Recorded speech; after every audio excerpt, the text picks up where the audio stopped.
শান্তিনিকেতন ভিলায় ফোনের স্ক্রিনে প্রিয়ার হাসি ফুটেছিল। তার মিষ্টি গলা নিজের শাশুড়ির সেবা করার ব্যাপারে বড়াই করছিল। সে দাবি করছিল যে শাশুড়ির দেখাশোনা পড়াই তার জীবনের সবথেকে বড় খুশি। কিন্তু লাইভ স্ট্রিমিং বন্ধ হতেই সেই হাসি উধাও হয়ে গেল। প্রিয়ার মুখ রাগে বিকৃত হয়ে গেল। শান্তিদেবী যে জলের বালতি দিয়ে মেঝে পরিষ্কার করছিলেন, সেটিতে সে জোরে লাথি মারল। সে দাঁত কিড়মিড় করে সেই বেচারি বৃদ্ধা মাকে গালাগালাজ করল। তাদের নিজের খালি হাতে মেঝে পরিষ্কার করতে বাধ্য করল এবং তাদের একটি অকেজো বোঝা বলল। শান্তিদেবী শুধু কাঁপতে থাকলেন, মাথা নিচু করে চুপচাপ এই নিষ্ঠুরতা সহ্য করতে থাকলেন। যখনই প্রিয়া তাদের মারার জন্য হাত তুলতে গেল, ঠিক তখনই দরজার ঘণ্টা জোরে জোরে বাজতে শুরু করল, যা তার কোটিপতি স্বামীর বিলাসবহুল গাড়িতে 5 বছর পর বিদেশ থেকে ফেরার সংকেত ছিল। সেই প্রতারক মহিলা স্তব্ধ হয়ে গেল এবং সেই আলিশান দরজার পেছনের নিষ্ঠুর সত্য ফাঁস হতে চলেছিল। গেটের ঘণ্টা সতর্কবার্তার মতো অনবরত বাজতে থাকল, যার ফলে লিভিং রুমের থমথমে পরিবেশ ফেটে গেল। প্রিয়া এতটাই ঘাবড়ে গেল যে সে প্রায় নিজের পায়েই পড়ে গেল। সে নোংরা মোছাটিকে সোফার নিচে ঠেলে দেওয়ার জন্য দৌড়াল এবং তারপর শান্তিদেবীকে নির্মমভাবে সেখান থেকে ধরে তুলল। প্রিয়ার সাজানো গোছানো দামি নখওয়ালা হাত তার শাশুড়ির রোগা হাতে বসে গেল। সে দাঁত কিড়মিড় করে হুমকি দেওয়ার সুরে বলল। সে শান্তিদেবীকে তখনই নিজের চোখের জল মুছতে এবং নিজের মর্যাদা মনে রাখার জন্য সতর্ক করল। যদি তিনি এই ঘরে হওয়া কোনো বিষয় নিয়ে একটি শব্দও বলেন, তবে সে তাকে পাগলাগারদে পাঠিয়ে দেবে, যেখানে তিনি একাকিত্বের মধ্যে পচে পচে মরবেন। শান্তিদেবী ভয়ে কেঁপে উঠলেন। তিনি দ্রুত মাথা নাড়লেন এবং অপমানের চোখের জল মোছার জন্য নিজের আস্তিন ব্যবহার করলেন। প্রিয়া তাড়াতাড়ি হ্যাঙ্গারে ঝোলানো একটি দামি রেশমি শাল তুলে নিল এবং সেটি শান্তিদেবীর ওপর দিয়ে দিল, যাতে তার ছেঁড়া পুরনো কাপড়গুলো ঢাকা পড়ে যায়। এক মুহূর্তে সে নিজের এলোমেলো চুল ঠিক করল, নিজের স্কার্ট সোজা করল এবং শান্ত হওয়ার জন্য একটা গভীর শ্বাস নিল। তার রাগে সংকুচিত মুখ পলক ফেলার আগেই বদলে গেল। তার জায়গায় একটি ভয়ঙ্কর রকম কোমল এবং পেশাদার হাসি জায়গা করে নিল। ভিলার বড় দরজা খুলে গেল। রাজেশ একজন সফল মানুষের মতো আত্মবিশ্বাসের সাথে ভেতরে এলো। বিদেশে 5 বছরের কঠোর পরিশ্রমের পর সে কেবল একজন দূর দেশ থেকে ফেরা ছেলে হিসেবেই ফিরে আসেনি, বরং একজন প্রকৃত কোটিপতি হিসেবে, যার মধ্যে এমন এক আধিপত্যপূর্ণ আভা ছিল যা অন্যদের সম্মান দিতে বাধ্য করত। তার পেছনে 2 জন সহকারী দামি উপহারে ভর্তি স্যুটকেস নিয়ে আসছিল, যা বিদেশে তার দুর্দান্ত সাফল্যের প্রমাণ ছিল। নিজের স্বামীকে দেখেই প্রিয়া বাতাসের ঝাপটার মতো তার দিকে দৌড়ে গেল। তার চোখ জল ভরে আসার মতো হয়েছিল, যেন সে এই মুহূর্তের জন্য অধীর আগ্রহে অপেক্ষা করছিল। সে রাজেশকে জড়িয়ে ধরল, ফুঁপিয়ে ফুঁপিয়ে কাঁদতে কাঁদতে বলল যে সে না জানিয়ে এসে তাকে চমকে দিয়েছে এবং তারপর গত 5 বছরে তাকে কতটা মনে পড়েছে সেই বিষয়ে অভিযোগ করতে থাকল। রাজেশ ধীরে ধীরে তার পিঠ চাপড়ে দিল এবং তাকে আশ্বস্ত করার জন্য হাসল, কিন্তু তার চোখ নিজের জীবনের সবথেকে গুরুত্বপূর্ণ মানুষকে খুঁজছিল। সে ধীরে ধীরে নিজের স্ত্রীর হাত সরিয়ে দিল এবং তখনই জিজ্ঞেস করল যে মা কোথায়। প্রিয়া এক মুহূর্তের জন্য দ্বিধা করল, কিন্তু দ্রুত নিজের স্বাভাবিক ভাব ফিরে পেল।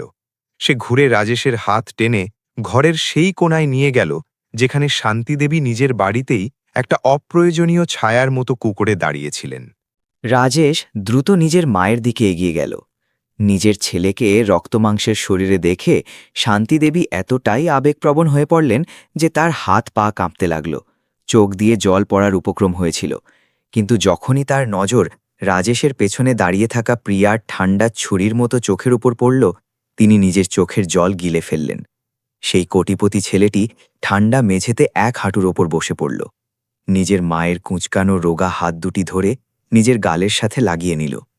সে ধরা গলার ক্ষমা চাইল যে সে মাকে দিয়ে এত লম্বা অপেক্ষা করিয়েছে। সে নিজের অবহেলার জন্য ক্ষমা চাইল যে সে যশের পেছনে ছুটতে গিয়ে নিজের বৃদ্ধ মাকে ভুলে গিয়েছিল। কিন্তু যখনই সে তার মায়ের হাত স্পর্শ করল, রাজেশের ভ্রু কুঁচকে গেল। সে অনুভব করল যে মায়ের হাত কেবল পাথরের মতো ঠান্ডাই নয়, বরং শুকনো কাঠের ছালের মতো খসখসেও, যা সেই আরামদায়ক বার্ধক্যের কল্পনা থেকে একেবারেই আলাদা ছিল যা সে ভেবেছিল। বিশেষ করে এক অদ্ভুত গন্ধ তার নাকে এলো। এটি চন্দনের শান্ত করা সুবাস ছিল না, এমনকি সেই দামি পারফিউমেরও ছিল না যা প্রিয়া ভিডিও কলে দেখাতো যে সে মায়ের জন্য কিনেছে। এটি মেঝে পরিষ্কার করার কেমিক্যালের তীব্র গন্ধ ছিল, স্যাঁতসেঁতে এবং তিক্ততার। শান্তিদেবী ভয়ের চোটে নিজের হাত সরিয়ে নিলেন। তোতলাতে তোতলাতে বললেন যে তিনি এইমাত্র হাত ধুয়েছেন এবং তারপর নিজের ছেলের তল্লাশি করা নজর থেকে বাঁচতে অদ্ভুতভাবে তার স্বাস্থ্যের ব্যাপারে জিজ্ঞেস করতে লাগলেন। রাজেশ উঠে দাঁড়াল এবং নিজের মায়ের ক্লান্ত মুখটি খুঁটিয়ে দেখল। সে ভাবল যে মা এত রোগা কেন হয়ে গেছেন, যেখানে সে প্রতি মাসে ভালো পরিমাণ টাকা বাড়িতে পাঠাত। ঘরের পরিবেশ এক মুহূর্তের জন্য ভারী হয়ে গেল। প্রিয়া চমকে গেল, কিন্তু তার ধূর্ত মস্তিষ্ক তখনই কাজ করতে শুরু করল। সে একটা নিষ্পাপ মুখের সাথে মাঝখানে এসে ন্যাকামি করে বুঝিয়ে বলল যে মায়ের কোলেস্ট্রল বেড়ে গেছে এবং ডাক্তার স্ট্রোক থেকে বাঁচার জন্য তাকে কড়া পরহেজ বা নিয়ম পালনে থাকতে বলেছেন। প্রিয়া নিজের মায়ের দেখাশোনায় করা প্রচেষ্টার কথা বাড়িয়ে বাড়িয়ে বলতে লাগল যে সে কত দামি বার্ডস নেস্ট স্যুপ এবং জিনসেং কিনেছে, কিন্তু মা অসুখের ভয়ে খাওয়ার সাহস করেননি। সে তার মায়ের জন্য নিজের চেয়েও বেশি চিন্তিত থাকে, এতটাই যে সে নিজে রোগা হয়ে গেছে। নিজের স্ত্রীর কথা শুনে রাজেশ একটা দীর্ঘশ্বাস ফেলল। প্রিয়ার দিকে কিছুটা অপরাধবোধ নিয়ে তাকালো যে সে তাকে সন্দেহ করল। সে তার সহকারীদের চমৎকার উপহারগুলো ভেতরে আনার এবং টেবিলের ওপর রাখার ইশারা করল। রাজেশ গর্বের সাথে ঘোষণা করল যে এবার সে এই কারণেই ফিরেছে কারণ সে আনুষ্ঠানিকভাবে গ্রুপের সবথেকে বড় শেয়ার হোল্ডার হয়ে গেছে। এখন থেকে পরিবারের টাকার চিন্তা করার প্রয়োজন হবে না। সে নিজের জীবনের 2 সবথেকে গুরুত্বপূর্ণ মহিলার হওয়া সব কষ্টের ক্ষতিপূরণ দেওয়ার প্রতিশ্রুতি দিল। বিশাল সম্পত্তির কথা শুনে প্রিয়ার চোখ লালসায় চকচক করে উঠল। সে রাজেশের বাহু শক্ত করে ধরে নিল, নিজের মাথা তার কাঁধে ন্যাকামি করে ঘষল, কিন্তু তার ঠোঁটে একটা বিজয়ের হাসি ছিল, যেন সে নিজের শিকারকে পুরোপুরি জালে ফাঁসিয়ে ফেলেছে। রাজেশ নিজের মাকে আরামদায়ক সোফায় বসতে সাহায্য করল এবং তারপর লম্বা ফ্লাইটের পর স্নান করার জন্য ওপরে যাওয়ার অনুমতি চাইল। যদিও কিছু সিঁড়ি ওঠার পর কোনো এক ষষ্ঠ ইন্দ্রিয় তাকে হঠাৎ ঘুরে দেখতে বাধ্য করল। ওপর থেকে সে দেখল যে প্রিয়া তার মায়ের কানে ফিসফিস করে কিছু বলছে। তার হাত শান্তিদেবীর কাঁধের ওপর ছিল, যা একজন স্নেহশীল কর্তব্যপরায়ণ পুত্রবধূর মতো মনে হচ্ছিল। কিন্তু রাজেশ অনুভব করল যে তার মায়ের কাঁধ শক্ত হয়েছিল, তার মাথা ভয়ে নিচু ছিল এবং প্রিয়ার আঙুলগুলো তার মায়ের কাঁধকে ওপর এতটাই শক্তভাবে বসে গিয়েছিল যে কাপড় কুঁচকে গিয়েছিল। এক অস্পষ্ট অস্বস্তি সেই যুবক কোটিপতির মনে বাসা বেঁধে নিল। সে ভাবল যে এই চমৎকার বাড়িতে হাসি কেন নেই, বরং ভয়ের গন্ধ কেন আছে। যদিও কোনো স্পষ্ট প্রমাণ ছিল না, কিন্তু এক ঘৃণ্য প্রতারণার সন্দেহ তার মনে অঙ্কুরিত হতে শুরু করেছিল, যা খুব শীঘ্রই উঠতে চলা ভয়ঙ্কর ঢেউয়ের সংকেত দিচ্ছিল। বিলার চমৎকার ডাইনিং রুম একটি রাজকীয় ক্রিস্টাল ঝাড়বাতিতে জগমগ করছিল। উষ্ণ হলুদ আলো চকচকে রূপালী কাটলারি এবং উচ্চমানের কাচের গ্লাসের ওপর পড়ছিল, যা একটি মহিমান্বিত এবং বিলাসবহুল দৃশ্য তৈরি করছিল। আমদানিকৃত ওক কাঠের লম্বা টেবিলে ডজনখানেক সুস্বাদু পদ একটি রাজকীয় ভোজের মতো সুন্দর করে সাজানো ছিল। অ্যাবালেন স্যুপ, চিজের সাথে বেকড লবস্টার এবং প্রিমিয়াম স্টেকের সুগন্ধ দামি রেড ওয়াইনের গন্ধে মিশে বাতাসে ছড়িয়ে পড়ছিল। প্রিয়া এইসব কেবল নিজের স্বামীর স্বাগত জানানোর জন্যই তৈরি করেনি, বরং বাড়ির মালকিন হিসেবে নিজের অবস্থান প্রতিষ্ঠিত করার জন্যও করেছিল।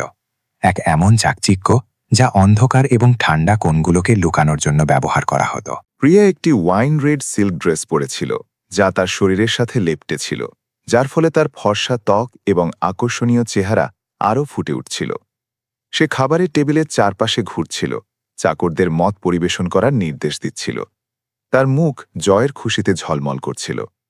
রাজেশ প্রধান আসনে বসেছিল, যা পরিবারের প্রধানের জন্য সংরক্ষিত থাকে। সেই কোটিপতি যে পরিবারের জন্য গৌরব এবং অর্থ ফিরিয়ে এনেছিল।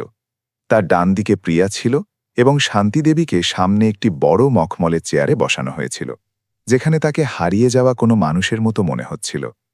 শান্তিদেবী নিজের রেশমি শাল সরিয়ে দিয়েছিলেন, যার ফলে তার বাড়ির পোশাকগুলো দেখা যাচ্ছিল, যা পরিষ্কার তো ছিল কিন্তু পুরনো এবং ঘষা মাজা, যা এই রাজকীয় ও ঐশ্বর্যশালী পরিবেশে একেবারেই মানানসই ছিল না। তিনি চুপচাপ বসে থাকলেন, 2 হাত নিজের কোলে রেখে, নিজের চোখ সামনের খাবারে ভরা থালার দিকে সোজাসুজি দেখার সাহস করছিলেন না, বরং আর চোখে টেবিলের কোণ দেখছিলেন। খাবার খাওয়া প্রিয়ার উল্লাসপূর্ণ টোস্টের মাধ্যমে শুরু হলো। সে নিজের ওয়াইনের গ্লাস তার স্বামীর দিকে সামান্য ঝুঁকিয়ে দিল। তার চোখে চঞ্চলতা ছিল। সে গত 5 বছরে তার প্রতিভা এবং কঠোর পরিশ্রমের প্রশংসা করে মিষ্টি মিষ্টি কথা বলল। রাজেশ হেসে উত্তর দিল, মদে এক চুমুক নিল এবং তারপর নিজের মায়ের দিকে তাকাল।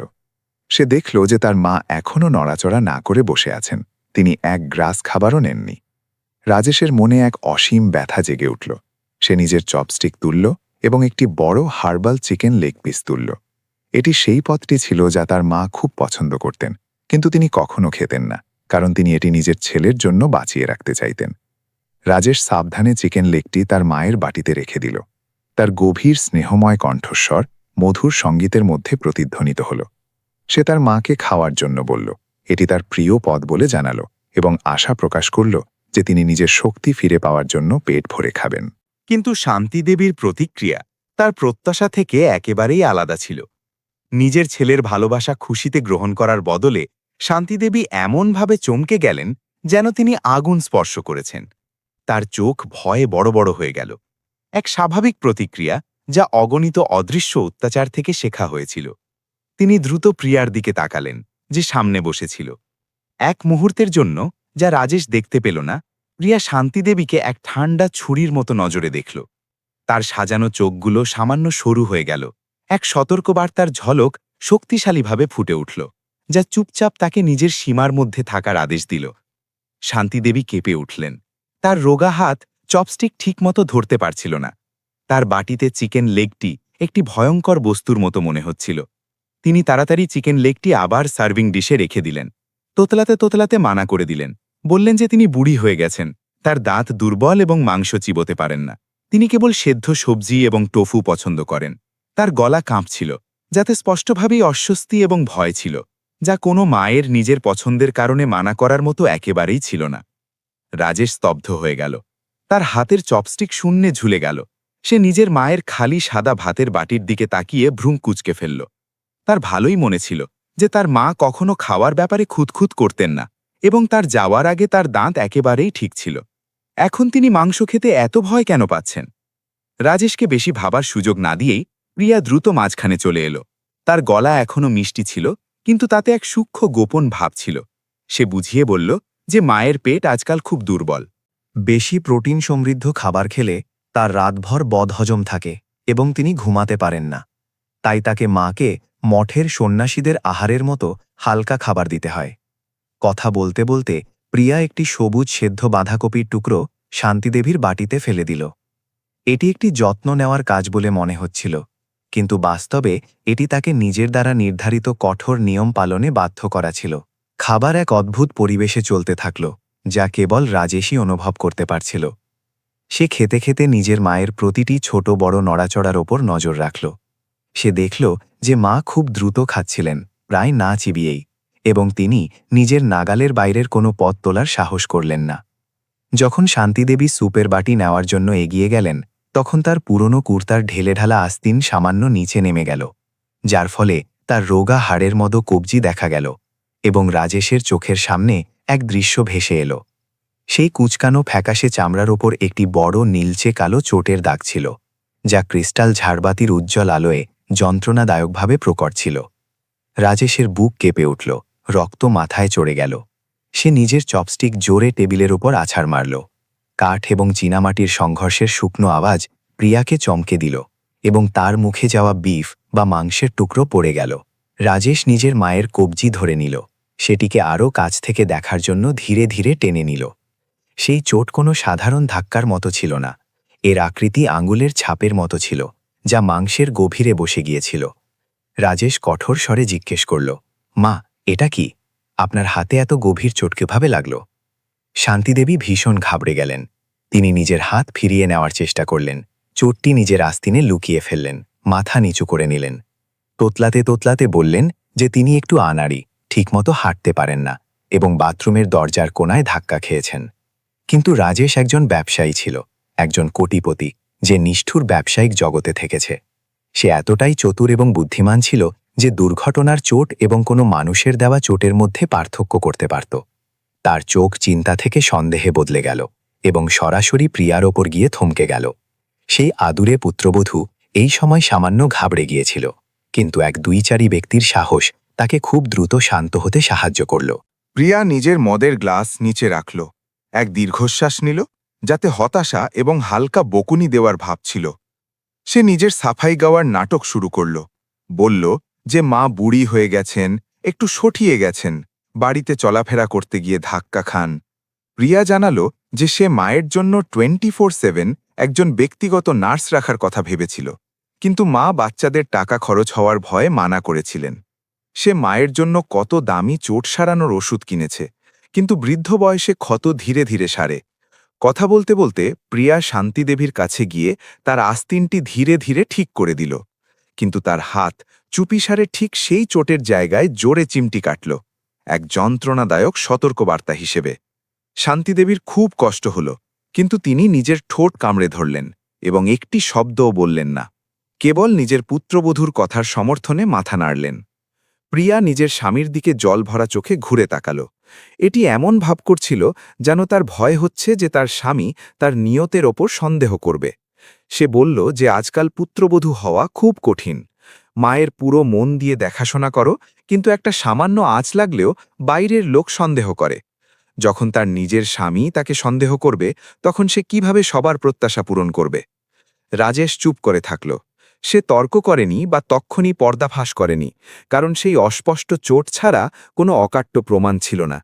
কিন্তু সেই যুবক কোটিপতির মাথায় এক সুখী পরিবারের ছবি এবং এক গুণী ও সদাচারী স্ত্রীর মূর্তিতে ফাটল ধরতে শুরু করেছিল। সে প্রিয়ার কথা এবং নিজের মায়ের শারীরিক ভাষার মধ্যে এক ভয়ঙ্কর বৈপরীত্য অনুভব করল। মা এতটাই কেন ভয় পেয়েছিলেন যে ব্যথায় চিৎকারও করতে পারলেন না? তিনি তার যে কোনো প্রশ্নের উত্তর দেওয়ার আগে প্রিয়ার দিকে কেন তাকাচ্ছিলেন? এবং সবথেকে গুরুত্বপূর্ণ কথা, যে স্ত্রীকে সে কখনো ভালোবাসত, তার চোখে সে বিদ্যুতের মতো ঝিলিক দেওয়া এক ঠান্ডা নিষ্ঠুরতা কেন দেখতে পেল? রাজেশ ধীরে ধীরে মায়ের হাত ছেড়ে দিল। ব্যাখ্যা গ্রহণ করার জন্য ধীরে ধীরে মাথা নাড়ল, কিন্তু তার বুকের ভেতরে সন্দেহের আগুন জ্বলতে শুরু করেছিল। সে নিজের মদের গ্লাস তুলল এবং রাগকে দমন করার জন্য এক চুমুকেই তা খেয়ে ফেলল।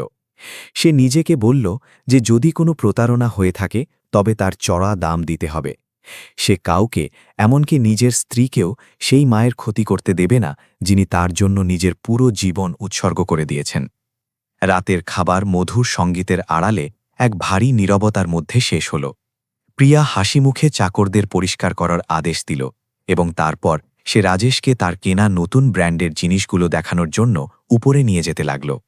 রাজেশ এটি বলে এড়িয়ে গেল যে সে নিজের মায়ের সাথে কিছুক্ষণ একান্তে কথা বলতে চায়। তখনই প্রিয়া নিচে এসে বসে গেল, শান্তিদেবীর বাহু শক্ত করে ধরে নিল, বলল যে সেও মায়ের পুরনো গল্প শুনতে চায়। রাজেশ এবং শান্তিদেবীকে এক মুহূর্তের জন্যেও একা ছাড়ল না। এই দম বন্ধ করা নিয়ন্ত্রণ রাজেশের মনে সন্দেহকে আরও পুক্ত করে গেল। এই ভিলার চাকচিক্যের নিচে এক ভয়ঙ্কর রহস্য লুকিয়েছিল এবং সে সেটি উন্মোচন করতে চলেছিল। রাত ঘরটিকে নিজের কবজায় নিয়ে নিল, কিন্তু সেই কোটিপতি ছেলের মাথায় ন্যায় বিচার পাওয়ার একটি পরিকল্পনা স্পষ্টভাবে তৈরি হতে শুরু করেছিল। পরের কয়েকটা দিন সেই কোটিপতি ভিলায় খুব ভারী এবং দম বন্ধ করাভাবে কাটল। রাজেশ একজন অভিজ্ঞ ব্যবসায়ীর তীক্ষ্ণ প্রবৃত্তির সাথে খুব দ্রুতই অনুভব করল যে অস্বাভাবিকতা কেবল তার মায়ের হাতের চোটের দাগ বা সেই রাতের অদ্ভুত খাবার পর্যন্তই সীমাবদ্ধ ছিল না। এটি এই ঘরের পরিবেশেই ছিল, একটি অদৃশ্য কিন্তু ভয়ঙ্করভাবে শক্ত নিয়ন্ত্রণ যা প্রিয়া কায়েম করে রেখেছিল। যখনই রাজেশ তার মায়ের সাথে একান্তে বসার চেষ্টা করত, প্রিয়া অদ্ভুতভাবে ঠিক সেই সময়ই হাজির হয়ে যেত। কখনো সে ফলের থালা নিয়ে আসত, কখনো রান্নাঘরে স্যুপ দেখতে মায়ের সাহায্য চাইত, তো কখনো রাজেশকে নতুন রিয়েল এস্টেট প্রজেক্ট দেখার জন্য ডাকত।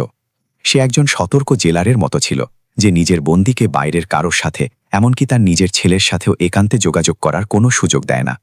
রাজেশ ছোটখাটো কিন্তু যন্ত্রণাদায়ক বিষয়ের ওপর খেয়াল দিতে শুরু করল। সে দেখল যে তার মা কখনো লিভিং রুমে ইতালীয় চামড়ার সোফায় বসতেন না, তিনি সবসময় এক কোণায় রাখা একটি শক্ত কাঠের চেয়ার বেছে নিতেন বা রান্নাঘরে ব্যস্ত থাকতেন। যখন রাজেশ জিজ্ঞেস করল, তখন প্রিয়া তাড়াতাড়ি বলল যে মা কাঠের চেয়ারে বসতে পছন্দ করেন, যাতে তার পিঠে ব্যথা না হয়। কিন্তু শান্তিদেবীর চোখে ভয় ছিল, যেন তিনি জানতেন যে যদি তিনি সেই দামি চামড়া স্পর্শ করেন তবে ফলাফল ভয়ঙ্কর হবে। সীমা ছাড়িয়ে গেল যখন এক রাতে রাজেশ জল খাওয়ার জন্য রান্নাঘরে গেল এবং সে তার মাকে সরাসরি কল থেকে জল খেতে দেখল। তিনি তাড়াতাড়ি জল খাচ্ছিলেন এবং চোরের মতো চারপাশ দেখছিলেন। রাজেশকে দেখে তিনি চমকে গেলেন এবং তার হাত থেকে সস্তার প্লাস্টিকের গ্লাসটি মেঝেতে পড়ে গেল। রাজেশ দুঃখিত হয়ে জিজ্ঞেস করল যে মা ফ্রিজ থেকে মিনারেল ওয়াটার কেন নেননি। তিনি শুধু মাথা নিচু করে ধীরে ধীরে বললেন যে তার পুরনো দিনের মতো কলের জল খাওয়ার অভ্যাস আছে, এটি পেটের জন্য ভালো হয়। কিন্তু রাজেশ জানত যে এটি পৃথিবীর সবথেকে আনাড়ি মিথ্যে ছিল। ফ্রিজ প্রিয়ার দামি আমদানিকৃত জলের বোতলে ভর্তি ছিল এবং নিশ্চিতভাবেই তার মায়ের সেগুলো ছোঁয়ার অনুমতি ছিল না। সন্দেহ এক ধীর ব্যথা এবং দমিত রাগে বদলে গিয়েছিল। রাজেশ বুঝে গিয়েছিল যে যদি সে ঘরে থেকে জিজ্ঞাসাবাদ করতে থাকে তবে প্রিয়া এক কর্তব্যপরায়ণ পুত্রবধূর নাটক করতে থাকবে এবং তার মা ভয়ের চোটে তাকে বাঁচিয়ে যাবেন। তার একটি অকাট্য প্রমাণ দরকার ছিল, এক নগ্ন সত্য যাকে অস্বীকার করা যায় না, যাতে সেই প্রতারকের মুখোশ খোলা যায়। রাজেশ পদক্ষেপ নেওয়ার সিদ্ধান্ত নিল। তাকে এই বাড়ি থেকে গায়েব হতে হবে, যাতে যখন আশেপাশে কোনো শিকারী থাকবে না তখন প্রিয়ার ভেতরের পশুটি নিজের আসল রূপ দেখাতে পারে। পরদিন সকালে রাজেশ প্রাতরাশের টেবিলে বসল। নিজের কফি খেতে খেতে একটি গম্ভীর মুখের সাথে ফোনে কথা বলার নাটক করছিল। সে ইচ্ছা করে স্পিকারের আওয়াজ এতটাই বেশি রেখেছিল যাতে শোনা যায়। কথাবার্তা সিঙ্গাপুরের একটি আকর্ষণীয় চুক্তির উপর চলছিল।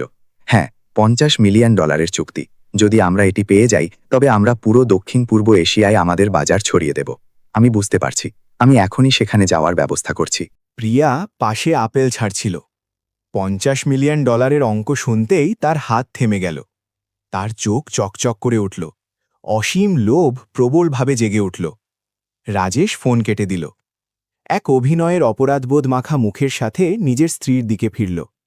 সে জানালো যে অংশীদার তাকে চুক্তিটি চূড়ান্ত করার জন্য তখনই সিঙ্গাপুরে উপস্থিত হতে বলেছে। এটি আন্তর্জাতিক বাণিজ্য জগতে একজন কোটিপতি হিসেবে নিজের অবস্থান শক্ত করার একটি সুবর্ণ সুযোগ ছিল। সে বলল যে তাকে আজ সকালেই বেরোতে হবে এবং সে প্রায় 3 থেকে 4 দিনের জন্য বাইরে থাকবে। প্রিয়া নিজের ঠোঁটে আসা হাসি অনেক কষ্টে চাপল।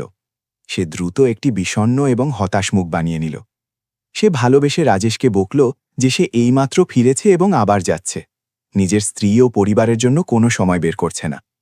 কিন্তু রাজেশ তার তীক্ষ্ণ চোখ দিয়ে, যা বাণিজ্য জগতে অগণিত প্রতারণা দেখেছিল, নিজের স্ত্রীর চোখের পেছনের ভণ্ডামি সহজেই চিনতে পারছিল। সে তার যাওয়ায় দুঃখিত ছিল না, সে মনে মনে উদযাপন করছিল। তার অনুপস্থিতির মানে ছিল সে আবার এই ছোট সাম্রাজ্যের একমাত্র রানী হবে।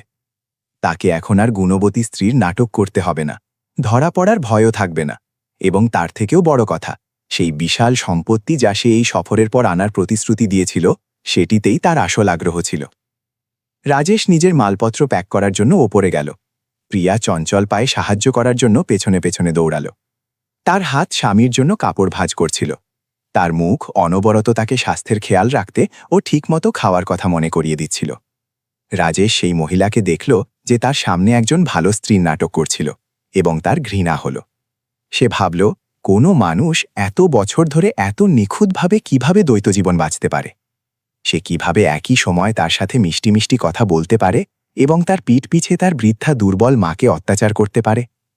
তার বুকে রাগ টকবক করছিল, কিন্তু রাজেশ তা গিলে ফেলল।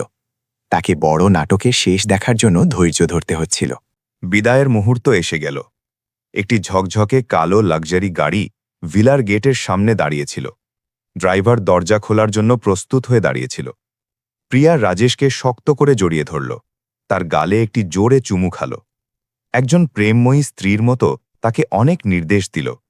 রাজেশ অনিচ্ছা সত্ত্বেও সেই আলিঙ্গনের উত্তর দিল। তারপর তার চোখ নিজের মায়ের দিকে গেল। শান্তিদেবী ভারী সেগুন কাঠের দরজার পেছনে লুকিয়ে দাঁড়িয়েছিলেন। তার রোগা হাতগুলো তার শাড়ির আঁচল শক্ত করে ধরেছিল। তার চোখ তাকে উদ্বেগ ও ভয়ের সাথে দেখছিল। তিনি জানতেন যে যখন এই গাড়িটি চলে যাবে, যখন তার একমাত্র রক্ষাকর্তা চলে যাবে, তখন নরকের দরজা আবার তার জন্য খুলে যাবে। রাজেশ নিজের মায়ের কাছে গেল। যাওয়ার আগে শেষবারের মতো তার ঠান্ডা হাত দুটি ধরল। সে নিজের মাকে বলতে চাইত, মা, আর মাত্র কয়েকটা দিন সহ্য করো, আমি তোমাকে বাঁচিয়ে নেব। কিন্তু সেই শব্দগুলো সে বলতে পারল না। সে শুধু নিজের মায়ের হাত শক্ত করে চাপতে পারল। নিজের দৃঢ় চোখ দিয়ে তাকে কিছুটা উষ্ণতা এবং বিশ্বাস দিতে পারল। সে জোরে বলল যাতে প্রিয়াও শুনতে পায়, মা, বাড়িতে নিজের শরীরের খেয়াল রেখো, আমি কয়েকদিনের মধ্যেই ফিরে আসব। প্রিয়া তোমার ভালো যত্ন নেবে, প্রিয়া তোমার যত্ন নেবে। বাক্যটি শুনে শান্তিদেবী একটু কেঁপে উঠলেন, কিন্তু তিনি তবুও হাসার এবং মাথা নাড়ার চেষ্টা করলেন যাতে তার ছেলে শান্তিতে যেতে পারে। রাজেশ ঘুরল এবং দ্রুত গাড়ির দিকে হাঁটল। তার ভয় হচ্ছিল যে যদি সে 1 সেকেন্ডও বেশি দাঁড়ায় তবে সে নিজেকে আটকাতে পারবে না এবং এই পরিকল্পনা বাতিল করে দেবে। গাড়ির দরজা বন্ধ হয়ে গেল। গাড়িটি ধীরে ধীরে এগিয়ে গেল। পেছনে একটি বিলাসবহুল কিন্তু অত্যন্ত ঠান্ডা ভিলা ফেলে গেল। রিয়ার ভিউ মিররের মাধ্যমে রাজেশ দেখল যে প্রিয়া ততক্ষণ পর্যন্ত হাত নাড়তে থাকল যতক্ষণ না গাড়িটি গাছে ঢাকা রাস্তার মোড়ে অদৃশ্য হয়ে গেল। এবং যেমনটা সে আন্দাজ করেছিল, যে মুহূর্তে গাড়িটি নজরের আড়ালে গেল, একজন কর্তব্যপরায়ণ পুত্রবধূর নাটক আনুষ্ঠানিকভাবে শেষ হয়ে গেল। ভিলার গেটে প্রিয়ার ঠোঁটের কোমল হাসি একটি নিভে যাওয়া প্রদীপের মতো দ্রুত উধাও হয়ে গেল। সে স্বস্তি এবং অবজ্ঞার একটি দীর্ঘশ্বাস ফেলল। তার কাঁধ দুটো, যা একজন শালীন ও গুণবতী মহিলার অভিনয় করার জন্য শক্ত হয়েছিল, হঠাৎ ঢিলে হয়ে গেল। তার জায়গায় একটি উদ্ধত এবং অহংকারী ভঙ্গি চলে এলো। প্রিয়া শান্তিদেবীর দিকে ঘুরল, যিনি এখনও নিজের ছেলের গাড়ির দিকে একদৃষ্টে তাকিয়েছিলেন। কি দেখছ? গাড়ি চলে গেছে। যদি তুমি নিজের চোখ উপড়েও ফেলো, তোমার আদরের ছেলে এক্ষুনি ফিরে আসবে না। প্রিয়ার গলা ছিল তীক্ষ্ণ ও ঠান্ডা, যা আগের মিষ্টি গলার থেকে সম্পূর্ণ আলাদা ছিল। সে রাজেশের ঘরের চটিগুলোকে এক কোণায় লাথি মারল এবং তারপর নিজের শাশুড়িকে চোখ রাঙিয়ে দেখল। তোমার মনে হয় ও ফিরে আসায় তুমি আমার ওপর টেক্কা দিতে পারবে? স্বপ্ন দেখো না। এই বাড়ির মালকিন আমি। এই কদিন আমাকে ওকে খুশি করার জন্য নাটক করতে হলো। আমি খুব ক্লান্ত হয়ে গেছি। এখন আসল রূপ দেখানোর সময়। শান্তিদেবী নিজের মাথা নিচু করে নিলেন। তার কাঁপতে থাকা হাত দুটো একে অপরের সাথে জড়ানো ছিল। তিনি জানতেন যে আসল দুঃস্বপ্ন এখন শুরু হতে চলেছে। প্রিয়া কাছে এলো। নিজের লাল রঙের নেল পলিশ লাগানো তর্জনী নিজের শাশুড়ির কপালে রাখল। নিজের নিষ্ঠুর কথাগুলোর ছন্দের সাথে জোরে চাপ দিল। ভেতরে যাও, রান্নাঘরের বাসনের স্তূপ পরিষ্কার করো, তারপর প্রথম তলা থেকে 3 তলা পর্যন্ত পুরো সিঁড়ি আমার জন্য পরিষ্কার করো। মনে রেখো, নিজের হাত দিয়ে পরিষ্কার করবে, মপ ব্যবহার করবে না। যদি এটা পরিষ্কার না হয়, তবে দুপুরের খাবার জুটবে না। অলসতা করার সাহস করবে না। রাজেশ চলে গেছে, তোমাকে কেউ বাঁচাতে পারবে না। কথা বলে প্রিয়া ঘুরে ঘরের ভেতরে চলে গেল এবং নিজের ঘনিষ্ঠ বন্ধুদের ফোন করার জন্য ফোন বের করল। তার গলা আবার চঞ্চল হয়ে উঠল। হ্যালো মিতা, আমার স্বামী বিজনেস ট্রিপে গেছে কয়েকদিনের জন্য। তোরা এক্ষুনি এখানে আয়। উদযাপন করার সময়। আমি কিছু খুব ভালো মদ কিনেছি। আয় আর জমিয়ে পার্টি করি। তাসের প্যাকেট আনতে ভুলিস না কিন্তু। আজ আমাকে আমার টাকা আবার জিতে নিতে হবে। প্রিয়ার জোরে হাসি বিশাল লিভিং রুমে প্রতিধ্বনিত হতে লাগল। এটি সেই বৃদ্ধা মায়ের ক্লান্ত চোখ এবং ভারী কদমের শব্দকে চাপা দিয়ে দিচ্ছিল, যিনি চুপচাপ রান্নাঘরের দিকে যাচ্ছিলেন। প্রিয়া একেবারেই জানত না যে রাজেশকে নিয়ে যাওয়া গাড়িটি বিমানবন্দরের দিকে যায়নি। 2 গলি দূরে গাড়িটি থেমে গিয়েছিল, একটি ছোট্ট গলিতে ঘুরে গিয়েছিল এবং রাজেশ চুপচাপ একটি সাধারণ কালো ভ্যানে গিয়ে বসে পড়ল। সে কোথাও যায়নি, সে এখানেই ছিল, এই নরকের ঠিক পাশেই। সে শিকারের প্রস্তুতি নিচ্ছিল, পরিবারের নামে থাকা প্রতারকদের শিকার। ভ্যানের ভেতর ল্যাপটপের স্ক্রিন জ্বলে উঠল এবং সেই ছোট ক্যামেরাগুলো থেকে ছবি পাঠাতে লাগল, যা সে বাড়িতে গোপনভাবে লাগিয়েছিল। নগ্ন সত্যের প্রথম রিলগুলো প্রচারিত হতে শুরু করল। কালো ভ্যানটি রাজেশের বাড়ি থেকে 2 গলি দূরে একটি পুরনো বটগাছের ছায়ায় চুপচাপ দাঁড়িয়েছিল। বাইরে থেকে এটি একটি সাধারণ ডেলিভারি ভ্যানের মতো দেখাচ্ছিল, যাতে আকর্ষণ করার মতো কিছুই ছিল না। কিন্তু সেই সরু ভ্যানের ভেতর একটি ছোট কমান্ড সেন্টার ছিল, যাতে অত্যাধুনিক প্রযুক্তির সরঞ্জাম ছিল।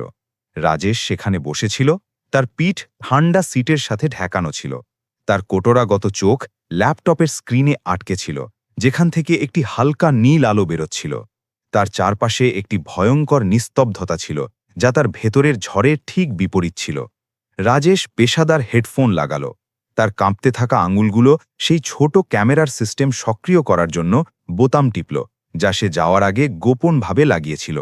একটি লিভিং রুমের সাজানো টেডিবিয়ারের ভেতর লুকানো ছিল, দ্বিতীয়টি তার মায়ের পুরনো কুর্তার বোতাম হিসেবে কৌশলে লুকানো হয়েছিল, আর শেষটি কিচেন ক্যাবিনেটের একটি গোপন কোণায় ছিল। ল্যাপটপের স্ক্রিন 3টি ফ্রেমে বিভক্ত হয়ে গেল এবং যখন সিগন্যাল সফলভাবে কানেক্ট হল, তখন তার বাড়ির জীবনের নগ্ন সত্য প্রতিটি খুঁটিনাটি সহ পরিষ্কারভাবে সামনে আসতে লাগল। এতটাই পরিষ্কার যে বুক ফেটে যায়। প্রধান স্ক্রিনে রাজেশের লিভিং রুম একটি বিশৃঙ্খল ডান্স ফ্লোরের মতো দেখাচ্ছিল। রাজেশের যাওয়ার 1 ঘন্টারও কম সময়ে প্রিয়া পরিবারের এই পবিত্র স্থানটিকে একটি ছোট জুয়ার আসরে বদলে দিয়েছিল। জোরালো সঙ্গীত বাজছিল, যা হেডফোনের মাধ্যমে রাজেশের কানে ধাক্কা দিচ্ছিল। 4 জন চটকদার পোশাক পরা ও কড়া মেকআপ করা মহিলা, যাদের প্রিয়া নিজের সবথেকে ভালো বন্ধু বলত, দামি ইতালীয় সোফায় 5 হলিয়ে বসেছিল। সিগারেটের ধোঁয়া বাতাসে ভরা ছিল। রাজেশের দামি মদের বোতলগুলো কোনো দয়া ছাড়াই খোলা হচ্ছিল, টেবিলের ওপর গড়িয়ে পড়ছিল। প্রিয়া মাঝখানে বসেছিল, এক হাতে লাল মদের গ্লাস আর অন্য হাতে তাসের পাতা। তার মুখ মদ এবং একজন তৃষ্ণার্থ জুয়ারির উৎসাহে লাল হয়ে গিয়েছিল। সে অট্টহাসি হাসল, একটি বন্য এবং অসভ্য হাসি, যা সেই নম্র ও গুণবতী মহিলার থেকে সম্পূর্ণ আলাদা ছিল, যার অভিনয় সে রাজেশের সামনে করত। কেমন লাগল? আমি বলেছিলাম না, যখন আমার বুড়ো স্বামী বাইরে থাকে তখন এই বাড়ি আমার হয়। তোরা আরাম করে খেল, যদি তোরা হেরেও যাস তবে আমি তোদের টাকা দেব। পাশে বসা এক বন্ধু সিগারেটের একটি লম্বা টান নিল, বাতাসে ধোঁয়া ছাড়ল এবং তারপর ঠোঁট বেঁকিয়ে জিজ্ঞেস করল, তা তোমার কোটিপতি স্বামী কত সময়ের জন্যে গেছে? কি হবে যদি ও হঠাৎ ফিরে আসে? আমার মনে হয় ও একটু কড়া মেজাজের। প্রিয়া ঠোঁট উল্টে বলল, তার গলায় অবজ্ঞা ও তিক্ততা ভরা ছিল। কড়া মেজাজ? ওই লোকটা? ও একটা টাকা কামানোর মেশিন ছাড়া আর কিছুই নয়। আমাকে শুধু কিছু মিষ্টি কথা বলতে হয়, কিছু চোখের জল ফেলতে হয়, আর ও আমাকে অন্ধের মতো বিশ্বাস করে। ও আমার খরচ করার জন্যে টাকা কামাতে সিঙ্গাপুর গেছে। ও তাড়াতাড়ি ফিরে আসার মতো মূর্খ নয়। আর যদিও চলেও আসে, তবে আমার কাছে ওর সাথে মোকাবিলা করার উপায় আছে। সব পুরুষই মিষ্টি কথার কাঙাল। আমি শুধু ওর কানে মধু ঢেলে দেব আর সব ঠিক হয়ে যাবে। রাজেশ ভ্যানে বসেছিল। সে নিজের মুঠি এতটাই শক্ত করে চেপেছিল যে তার নখ তার চামড়ায় বসে গিয়ে রক্ত বেরোতে শুরু করেছিল। প্রিয়ার প্রতিটি শব্দ তার বুকে ছুরির মতো বিঁধছিল। তাহলে যে স্ত্রীকে সে ভালোবাসত, তার নজরে সে কেবল একজন মূর্খ ছিল, একটি প্রাণহীন টাকা কামানোর মেশিন যার সে সুযোগ নিতে পারত। এই প্রতারণা শুধু আবেগের ছিল না, এটি একজন মানুষের আত্মসম্মানকে গুড়িয়ে দেওয়া ছিল। সে নিজের গলা থেকে বেরোতে চাওয়া গর্জন থামানোর জন্যে দাঁত কিরমির করল আর স্ক্রিনে নজর আটকে রাখল। আরে, তোমার বুড়ি মা কোথায়? ওকে এখানে সেবা করার জন্যে ডাকো, নাস্তা শেষ হয়ে গেছে। সিঁড়ির দিকে ইশারা করে অন্য এক বন্ধু বলল। প্রিয়া অবজ্ঞার সাথে হাসল, নিজের মদের গ্লাস টেবিলের উপর জোরে রাখল। সে রান্নাঘরের দিকে মুখ করে এক তীক্ষ্ণ ও বিঁধতে থাকা গলায় চিৎকার করল, শান্তি, তুমি কোথায় মরে গেছো? এখানে আরও ফল এবং বরফ নিয়ে এসো, তাড়াতাড়ি করো, নয়তো আমি তোমার খাওয়া বন্ধ করে দেব। মায়ের কুর্তার বোতামে লাগানো ক্যামেরার মাধ্যমে রাজেশ একটি প্রচণ্ডভাবে কাঁপতে থাকা ছবি দেখল। তার মা রান্নাঘরে কাজ করছিলেন এবং আওয়াজ শুনে চমকে গেলেন। তিনি তাড়াতাড়ি নিজের হাত শাড়িতে মুছলেন, আগে থেকে কাটা ফলের ট্রে তুললেন এবং কাঁপতে থাকা পায়ে লিভিং রুমের দিকে এগিয়ে গেলেন। ক্যামেরার অ্যাঙ্গেল তার প্রতিটি টালমাটাল পদক্ষেপের সাথে হেলছিল, যা ক্যামেরা পরিধানকারীর চরম ভয়কে প্রকাশ করছিল। শান্তিদেবী টেবিলে পৌঁছতেই প্রিয়া তাকে চোখ রাঙিয়ে দেখল। তার নজর এতটাই তীক্ষ্ণ ছিল যেন সে তাকে কাঁচা চিবিয়ে খাবে। সে ফলের থালার দিকে ইশারা করে চিৎকার করল, তুমি এগুলো কিভাবে কেটেছ? আপেল কালো হয়ে গেছে, কমলালেবু থেতলে গেছে। তুমি কি আমার বন্ধুদের শুয়োরের উচ্ছিষ্ট খাবার খাওয়ানোর পরিকল্পনা করছো? তুমি কিছুই ঠিকমতো করতে পারো না, আর এই বাড়িতে বিনা পয়সার খাবার খেতে চাও? শান্তিদেবী মাথা নিচু করে নিলেন। তার কাঁপতে থাকা গলায় মিনতি ছিল, মা, আমাকে ক্ষমা করে দাও। ছুরিটা একটু ভোঁতা, আমি গিয়ে এগুলো আবার ঠিক করে দেব। থামো! প্রিয়া চিৎকার করে উঠল। সে উঠল এবং শান্তিদেবীর কাছে গেল। নিজের বন্ধুদের উপস্থিতি এবং তাদের হাসাহাসির মাঝেই প্রিয়া নিজের শাশুড়ির পায়ের নলার ওপর জোরে লাথি মারল। শান্তিদেবী ব্যথায় চিৎকার করে উঠলেন, ঠান্ডা মেঝেতে হাঁটুর ওপর পড়ে গেলেন। তার হাত থেকে ফলের ট্রে পড়ে গেল, আপেল আর কমলালেবুর টুকরোগুলো সব জায়গায় ছড়িয়ে পড়ল। প্রিয়ার বন্ধুরা এমনভাবে হাসল যেন তারা কোনো মজাদার সার্কাস দেখছে। দেখেছিস তোরা, একে পালতে খাবার আর টাকা নষ্ট হয়, কিন্তু ও অপদার্থ, বাড়িও ঠিকমতো পরিষ্কার করতে পারে না, ফলও কাটতে পারে না। প্রিয়া বলতে বলতে নিজের পা শান্তিদেবীর সেই রোগা হাতের উপর রেখে দিল, যা নিজেকে সামলানোর জন্য মেঝেতে ভর দিয়েছিল। রাজেশ স্তব্ধ হয়ে গেল। তার চোখ দিয়ে জল গড়িয়ে পড়ল। সে নিজের মাকে দেখল, সেই মা যিনি তাকে বড় করার জন্য প্রতিটি সবজি বিক্রি করেছিলেন, প্রতিটি প্লাস্টিকের বোতল কুড়িয়েছিলেন। এখন তাকে তারই পুত্রবধূ নির্মমভাবে পিষছে। শান্তিদেবী নিজের হাত সরানোর সাহস করলেন না। তিনি ব্যথা সহ্য করার জন্য নিজের ঠোঁট কামড়ে ধরলেন। চোখের জল চুপচাপ মেঝেতে পড়ছিল। চল, ওকে ছেড়ে দে প্রিয়া, ওকে একটা অ্যাশট্রে বানা, মজা আসবে, এক দুষ্ট বন্ধু প্রস্তাব দিল। প্রিয়া হাসল। এই অসুস্থ চিন্তাটা তাকে উত্তেজিত করছে বলে মনে হচ্ছিল। সে চেয়ারে বসে গেল, নিজের লম্বা পা দুটো শান্তিদেবীর কাঁধের উপর রেখে দিল, যিনি জমিনে হাঁটু গেড়ে বসেছিলেন। সে নিজের শাশুড়িকে একটি ফুটরেস্টের মতো ব্যবহার করল, অবহেলার সাথে নিজের পা নাড়াল এবং সিগারেটের ধোঁয়া তার মুখে ছাড়ল। চুপচাপ বসে থাক, যদি নড়িস তবে আমি তোকে 3 দিন না খাইয়ে রাখব। তোকে আমার সেবা করতে পেরে কৃতজ্ঞ থাকা উচিত। আমার জন্যই আজ তোর ছেলের এই সম্মান, বুঝেছিস? শান্তিদেবী ধোঁয়ায় কাশতে লাগলেন, কিন্তু তিনি একটি মূর্তির মতো চুপচাপ বসে থাকলেন। তার রোগা কাঁধ কাঁপছিল। তার ভয় ছিল যে যদি তিনি প্রতিবাদ করেন তবে প্রিয়া রাজেশকে ফোন করে বিরক্ত করবে, রাজেশকে ছেড়ে চলে যাবে এবং তার ছেলে দুঃখী হবে। একজন মায়ের অন্ধ এবং মহান আত্মত্যাগ ক্যামেরার লেন্সের মাধ্যমে পরিষ্কার দেখা যাচ্ছিল, যা সেই প্রতারক পুত্রবধূর নিষ্ঠুরতাকে আরও প্রকট করে তুলছিল। রাজেশ আর সহ্য করতে পারছিল না। সে নিজের হেডফোন টেনে সিটের ওপর জোরে ছুঁড়ে ফেলল। প্লাস্টিক ভাঙার একটা শুকনো শব্দ হলো। সে ভ্যান থেকে বেরিয়ে আসতে চাইছিল, সরাসরি বাড়ি ছুটে যেতে চাইছিল, সেই দুষ্ট মহিলাকে ছিঁড়ে ফেলতে চাইছিল, সেই সব কটা কালসাপকে বাড়ি থেকে বের করে দিতে চাইছিল। তার হাত গাড়ির দরজার হ্যান্ডেলে ছিল, কিন্তু একজন ব্যবসায়ীর যুক্তি তাকে শেষ মুহূর্তে আটকে দিল। না, এখন নয়। রাজেশ নিজেকে সজাগ করার জন্য নিজের গালে চড় মারল। যদি সে এখন ফিরে যায় তবে প্রিয়া সবকিছু অস্বীকার করবে। সে আবার কাঁদবে, আবার একজন ভুক্তভোগীর নাটক করবে, বলবে যে শান্তিদেবী নিজেই পড়ে গেছেন বা সে স্রেফ মজা করছিল। রাজেশের এর থেকে বেশি কিছু দরকার ছিল। তার আইন এবং পুরো পরিবারের সামনে একটি অকাট্য প্রমাণ দরকার ছিল। তাকে শারীরিক শোষণ থেকে শুরু করে মানসিক অপমান পর্যন্ত পুরো প্রক্রিয়াটি রেকর্ড করতে হচ্ছিল। তাকে প্রিয়াকে নিজের হাতেই নিজের মুখোশ পুরোপুরি খুলতে দিতে হলো, যাতে যখন সে শাস্তি দেবে তখন তার কাছে ফিরে আসার বা অজুহাত দেখানোর কোনো পথ না থাকে। রাজেশ একটি দীর্ঘশ্বাস নিল, নিজের বুকে বন্যভাবে ধরফড় করতে থাকা হৃৎপিণ্ডকে নিয়ন্ত্রণ করার চেষ্টা করল। সে হেডফোন তুলল, সেটি আবার লাগাল এবং নিজের ঘেন্না ও রাগে লাল হয়ে থাকা চোখে স্ক্রিনের দিকে তাকিয়ে থাকল। সে নিজের ফোন বের করল এবং সেটিকে ক্লাউড স্টোরেজ সিস্টেমের সাথে যুক্ত করল। এটা নিশ্চিত করে যে এই ভয়াবহ ভিডিওর প্রতিটি সেকেন্ড যেন নিরাপদে ব্যাকআপ হয়ে যায়। স্ক্রিনে অনৈতিক পার্টি চলতে থাকল। শান্তিদেবীকে অত্যাচার করার পর প্রিয়া তাকে মদ এবং ছড়িয়ে থাকা খাবার পরিষ্কার করতে বাধ্য করল। সে তাস খেলতে খেলতে জোরে জোরে চিৎকার করে বলছিল, আমি সত্যি বলছি, আমি শুধু অপেক্ষা করছি রাজেশ পি ভিলাটা আমার নামে করে দিক, তারপর আমি এই বুড়িকে তক্ষুনি বৃদ্ধাশ্রমে ছুঁড়ে ফেলে দেব, সাথে থাকলে চোখে বিধে, একটা কাজের মেয়ের যোগ্যও নয়। এই বাক্যটি এই বিয়ের কফিনের শেষ পেরেক ছিল। রাজেশ একটি তিক্ত কিন্তু বিপজ্জনক হাসির সাথে ঠোঁট কুঁচকে নিল। সে যা চেয়েছিল তা পেয়ে গিয়েছিল, একজন প্রতারকের স্বীকারোক্তি, একজন বয়স্ক ব্যক্তির সাথে দুর্ব্যবহারের কাজ। সবকিছু এখন তার হাতে ছিল। বাইরে অন্ধকার ধীরে ধীরে ঘনিয়ে আসছিল, ভ্যান এবং সেই চমৎকার ভিলাকে ঢেকে দিচ্ছিল। কিন্তু রাজেশের মনে ন্যায় বিচারের আগুন আগের থেকে অনেক বেশি জোরে জ্বলছিল। সে জানত তাকে এরপর কি করতে হবে। আজ রাতে যখন রাক্ষসগুলো নেশায় চুর হয়ে ঘুমিয়ে পড়বে, সে ফিরে আসবে, একজন স্বামী হিসাবে নয়, বরং ন্যায় বিচারের ছায়া হয়ে। খেলা এবার সত্যিই শুরু হতে চলেছিল। রাজেশের ঘড়িতে ঠিক 2টো বাজছিল।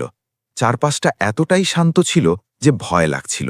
কেবল ঝোপঝাড়ের মধ্যে ঝিঝি পোকার শব্দ আর গাড়ির জানলার কাছ থেকে হালকা বাতাসের শীষ শোনা যাচ্ছিল।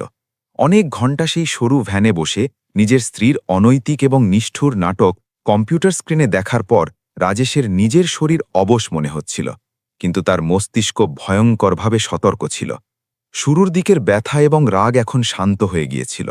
তার জায়গায় এক মারাত্মক শীতলতা ভর করেছিল, যেমন কোনো শিকারী তার শেষ আঘাত হানার প্রস্তুতি নেয়। সে কম্পিউটার বন্ধ করল, নিজের বেসবল ক্যাপটি নিচে টেনে নিজের অর্ধেক মুখ ঢেকে নিল এবং তারপর ধীরে ধীরে গাড়ির দরজা খুলল। ঘন অন্ধকারে মিলিয়ে গেল। রাজেশ প্রধান ফটক দিয়ে ভেতরে গেল না। সে এই বাড়ির সুরক্ষা ব্যবস্থা ভালো করেই জানত, কারণ সে এটি নিজেই ডিজাইন করেছিল। সে পেছনের দিকে গেল। প্রাসাদের একটি অন্ধকার কোণায় পাঁচিল বেয়ে ওপরে উঠল, যেখানে ঘন বাগান বিলাস গাছ ছাওয়া ছিল। তার পা বিড়ালের মতো ধীরে ধীরে মাটিতে পড়ল। রাজেশ নিজের পকেট থেকে একটি অতিরিক্ত চাবি বের করল, যা সে সবসময় একটি টবের নিচে লুকিয়ে রাখত, এবং সেটিকে রান্নাঘরের পেছনের দরজার তালায় ঢুকিয়ে দিল। একটি শুকনো ক্লিক শব্দ হল, দরজা খুলে গেল এবং সে নিজের বাড়িতে ফিরে এলো, যা এখন একটি রাক্ষসদের আস্তানার মতো মনে হচ্ছিল। লিভিং রুমে ঢোকামাত্রই রাজেশের চোখের সামনে যে প্রথম দৃশ্যটি এলো তা ছিল একটি লণ্ডভণ্ড যুদ্ধক্ষেত্র। বিদেশি মদের খালি বোতল মেঝেতে গড়াচ্ছিল সিগারেটের ছাই কাঁচের টেবিলের ওপর ছড়িয়ে ছিটিয়েছিল এবং বাতাসে টক মদের তীব্র গন্ধ তাকে অসুস্থ করে তুলল। সোফার উপর লাল মদের কিছু দাগ শুকনো রক্তের মতো মনে হচ্ছিল। রাজেশ সেই আবর্জনার স্তূপের মধ্য দিয়ে এগিয়ে গেল। তার চোখ সেই নোংরার উপর থামল না, বরং সরাসরি ওপরের দিকে গেল, যেখানে প্রিয়া একটি অনৈতিক রাতের পর গভীর ঘুমে আচ্ছন্ন ছিল। সে বেডরুমের দরজার দিকে একটি ঘৃণা ভরা দৃষ্টি নিক্ষেপ করল, কিন্তু তারপর সে ঘুরে গেল। আজ রাতে তার লক্ষ্য সেই প্রতারক ছিল না, বরং সেই ভুক্তভোগী ছিল যে এই বাড়িতে বন্দী ছিল। রাজেশ চুপি চুপি সেই ছোট ঘরটির দিকে এগিয়ে গেল, যা সিঁড়ির নিচে অবস্থিত ছিল এবং মূলত ছোটখাটো জিনিসের জন্য একটি স্টোর রুম হিসেবে ডিজাইন করা হয়েছিল। স্টোর রুমের দরজায় কোনো ভালো হ্যান্ডেল ছিল না। রাজেশ ধীরে ধীরে দরজা ঠেলল এবং ভেতরে ঢুকে পড়ল। একটি গরম এবং গুমোট বাতাস সরাসরি তার মুখে এলো, সাথে স্যাঁতসেঁতে এবং কীটনাশকের তীব্র গন্ধও ছিল। এই ঘরে কোনো জানলা ছিল না, কোনো এয়ার কন্ডিশনার ছিল না, কেবল একটি ছোট পুরনো পাখা ছিল, যা ধীরে ধীরে ঘুরছিল এবং একটি ক্লান্ত ঘরঘর শব্দ করছিল। ওপরে একটি ছোট ভেন্টিলেশন শ্যাফট থেকে আসা হলুদ স্ট্রিট লাইটের আলোয় রাজেশ নিজের মাকে দেখল। শান্তিদেবী একটি ভাঙা বাঁশের চাটাইয়ের ওপর কুঁকড়ে শুয়েছিলেন। নিচে একটি পাতলা ছেঁড়া গদি পাতা ছিল। তার কাছে কোনো কম্বল ছিল না, কেবল একটি পুরনো কোট তার পেটের ওপর অযত্নে ঢাকা ছিল। তার শোয়ার ভঙ্গিটি ছিল একটি শিশুর মতো, যে নিজেকে রক্ষা করছে। দুই হাত শক্ত করে নিজের বুকের সাথে লেগেছিল। এই দৃশ্য দেখে সেই যুবক কোটিপতির হৃদয় যেন কেউ নিংড়ে দিল, শত শত টুকরো হয়ে ভেঙে গেল। সেই কোটির সাম্রাজ্য কিসের জন্য বানিয়েছিল? সে এত টাকা কিসের জন্য রোজগার করেছিল, যখন তার মাকে এই গরম স্টোররুমে একটি পশুর মতো থাকতে হচ্ছিল? অন্যদিকে তার স্ত্রী ওপরে গরম গদি এবং আরামদায়ক কম্বলে ঘুমাচ্ছিল। রাজেশ নিজের মায়ের পাশে হাঁটু গেড়ে বসে পড়ল। তার চোখের জল আবার গরম এবং নোনতা হয়ে ঝরতে লাগল।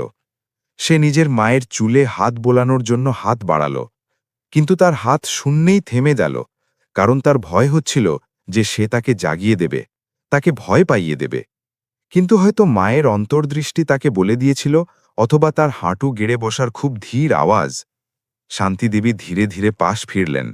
তিনি নিজের চোখ খুললেন এবং তার প্রথম প্রতিক্রিয়া এটি ছিল না যে কি এসেছে, বরং তিনি কুঁকড়ে গেলেন। দুই হাত একটি স্বাভাবিক প্রতিক্রিয়ায় নিজের মাথা ঢাকার জন্য ওপরে তুললেন, যেমন কোনো ব্যক্তি যাকে নিয়মিত পেটানো হয়। আমি এক্ষুনি উঠছি, আমাকে মারবেন না, মারবেন না, আমি এক্ষুনি সব পরিষ্কার করে দিচ্ছি। তার কথাগুলো একটি দুঃস্বপ্ন ভরা ঘুমের মধ্যে ফিসফিসানিতে বদলে গেল। সেই বাক্যটি রাজেশের বুকে একটি ছুরির মতো বিঁধল। সে আর নিজেকে সামলাতে পারল না। সে নিজের মাকে জড়িয়ে ধরল, সেই কাঁপতে থাকা রোগা হাতগুলো শক্ত করে ধরল। মা, এটা আমি, রাজেশ, আপনার ছেলে। শান্তিদেবী স্তব্ধ হয়ে গেলেন। তিনি অনবরত চোখের পলক ফেললেন। আবঝা অন্ধকারে নিজেকে সামলানোর চেষ্টা করলেন। যখন তিনি নিজের সন্তানের পরিচিত উষ্ণতা এবং ধরা গলা চিনতে পারলেন, তখন তিনি ধীরে ধীরে নিজের হাত নামালেন। কিন্তু তখনই ভয় আবার জেঁকে বসল। তিনি ঘাবড়ে গিয়ে রাজেশকে ঠেলে দিলেন। তার চোখ দরজার দিকে তাকাতে লাগল, যেন তার ভয় হচ্ছে যে প্রিয়া হঠাৎ চলে আসবে। রাজেশ, তুমি এই সময় কেন ফিরলে? তুমি তো সিঙ্গাপুর গিয়েছিলে। তোমার স্ত্রী প্রিয়া কি জানে যে তুমি ফিরে এসেছ? তুমি যাও, জলদি যাও, ও দেখে ফেলার আগে। রাজেশ নিজের মায়ের কাঁধ শক্ত করে ধরল, তার চোখের দিকে সরাসরি তাকাল। তার গলার দৃঢ় কিন্তু যন্ত্রণায় ভরা ছিল। মা, আমি কোথাও যাইনি। আমি সব কিছু জেনে গেছি। আমি সেই সব কিছু দেখেছি যা ও আপনার সাথে করেছে। শান্তিদেবী থেমে গেলেন। তার ঠোঁট শক্ত হয়ে কুঁচকে গেল। তারপর তিনি মাথা নাড়ার চেষ্টা করলেন। সত্য লুকানোর জন্য একটি করুণ বিকৃত হাসি দিলেন। তুমি কি বলছ? তোমার স্ত্রী খুব ভালো। মায়ের এখানে শুতে ভালো লাগে কারণ এটি ঠান্ডা। ওপরে এয়ার কন্ডিশনারে আমার গাঁটে গাঁটে ব্যথা হয়। নিজের স্ত্রীর ব্যাপারে ভুল ভেবো না বেচারি। মা, আমার সাথে আর মিথ্যে বলো না, রাজেশ চেঁচিয়ে উঠল। কিন্তু তারপর তার গলা ধীর এবং ধরা হয়ে গেল। আমি ক্যামেরা লাগিয়েছিলাম, আমি দেখেছি যে ও আপনাকে হাঁটু গেড়ে বসতে বাধ্য করেছে। আমি দেখেছি যে ও আপনার মুখে জল ছুঁড়েছে। আমি দেখেছি যে ও নিজের বন্ধুদের ডেকে আপনার অপমান করেছে। কেন? আপনি আমাকে কেন বলেননি? আপনি এত সময় ধরে সেই প্রতারকের অত্যাচার কেন সহ্য করলেন? ক্যামেরা শব্দটি শুনে শান্তি দেবীর শেষ রক্ষার দেওয়াল ধসে গেল। তিনি ফুপিয়ে কাঁদতে শুরু করলেন। এতদিন ধরে চেপে রাখা শিসকানি সেই সরু ঘরে ফেটে পড়ল। তিনি নিজের মাথা নিজের ছেলের কাঁধে রেখে দিলেন। তার রোগা হাড়ের মতো পিঠে হাত বোলাল। সে দাঁত কেনমির করল। মনে মনে কসম খেল যে সে প্রিয়াকে নিজের মায়ের এই চোখের জলের 1000 গুণ দাম চোকাবে। মা, আমার কথা শুনুন। রাজেশ নিজের মাকে ছাড়ল। তার চোখের জলে ভেজা মুখটি উপরে তুলল। অপমানের চোখের জল মুছিয়ে দিল। আমাকে ক্ষমা করে দিন যে আমি এত অসতর্ক ছিলাম যে আপনাকে কষ্ট সহ্য করতে হলো। কিন্তু এই মুহূর্ত থেকে সবকিছু আলাদা হবে। আমার সেই মিথ্যে সম্মানের দরকার নেই। যদি এটিকে আপনার রক্ত আর চোখের জল দিয়ে বদলাতে হয়, তবে আমি আপনার জন্য ন্যায় বিচার ফিরিয়ে আনব। কিন্তু আমার আপনার একটি সাহায্য চাই। রাজেশ নিজের পকেটে হাত দিল। একটি ছোট ডিজিটাল ভয়েস রেকর্ডার বের করল, যা একটি কালো বুড়ো আঙুলের আকারের ছিল। সেটিকে সে নিজের মায়ের খসখসে হাতের তালুতে রাখল। তার আঙুলগুলো বন্ধ করে দিল। কাল আমি এখনো বাইরে আছি এমন নাটক করব। ও নিশ্চিতভাবে আপনাকে ধমক দেওয়া চালিয়ে যাবে। হয়তো কাল রাতের পার্টির প্রস্তুতির জন্যে আপনাকে আরও অপমানজনক কাজ করতে বাধ্য করবে। আপনি শুধু তাই করুন যাও বলে। ব্যথা থেকে বাঁচার জন্য প্রতিবাদ করবেন না, কিন্তু আপনি চুপিসারে এই মেশিনটি চালু করে দেবেন। এটিকে নিজের শাড়িতে লুকিয়ে রাখবেন। যখনই ও কাছে আসবে, আমাকে ওর হুমকিগুলো রেকর্ড করতে হবে। ওর সম্পত্তি হাতিয়ে নেওয়ার ষড়যন্ত্রের ব্যাপারে ওর স্বীকারোক্তিগুলো রেকর্ড করতে হবে। আপনি কি এটি করতে পারবেন? শান্তিদেবী নিজের হাতে থাকা ছোট রেকর্ডারটির দিকে তাকালেন। তারপর নিজের ছেলে দৃঢ় সংকল্পে জ্বলতে থাকা চোখের দিকে তাকালেন। তিনি বুঝতে পারলেন যে তার ধৈর্যের সীমা এসে গেছে এবং তার ছেলে এখন আর সেই ছোট ছেলে নয় যাকে তার সুরক্ষার দরকার। সে একটি শক্ত দেবদারু গাছ হয়ে গিয়েছিল, যার ওপর তিনি হেলান দিতে পারতেন। তিনি দৃঢ়তার সাথে মাথা নাড়লেন। তার চোখে আশার একটি টিমটিমে আলো ছিল। আমি এটি করতে পারব। আমি এটি করব। তোমার জন্য আমি সবকিছু করতে পারি। রাজেশ নিজের মায়ের কপালে চুমু খেল। একটি চুমু যাতে ভালোবাসা এবং একটি দেরি করে আসা ক্ষমা দুটোই মিশেছিল। মা, আর মাত্র একটি দিন সহ্য করুন। কাল রাতে বিবাহবার্ষিকীর পার্টিতে আমি সারা দুনিয়াকে এই কর্তব্যপরায়ণ পুত্রবধূর আসল চেহারা দেখাব। আমি ওকে সব সময়ের জন্য আমাদের জীবন থেকে বের করে দেব। সকাল হতে শুরু করেছিল। পাশের আবাসিক এলাকা থেকে মোরগের ডাক দূরে শোনা যাচ্ছিল। রাজেশ জানত যে সে বেশিক্ষণ থাকতে পারবে না। সে নিজের মাকে শুতে সাহায্য করল।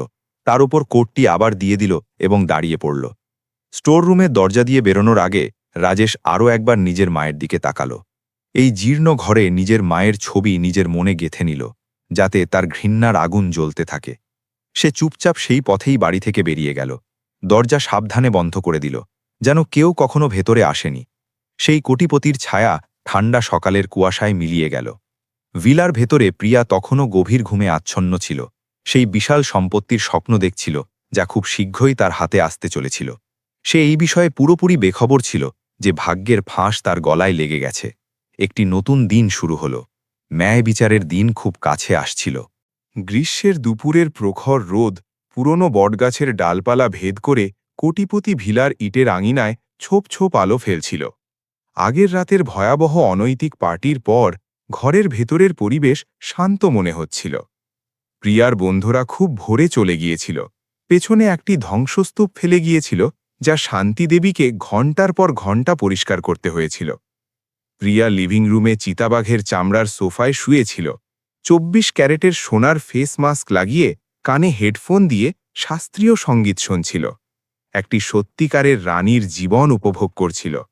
এই সময় তার মাথায় কেবল এই পরিকল্পনাগুলোই ছিল যে সে তার স্বামীর বিশাল অর্থ কিভাবে খরচ করবে এবং নিজের শাশুড়ি, যিনি একটি বোঝা ছিলেন, তাকে বাড়ি থেকে কিভাবে বের করবে।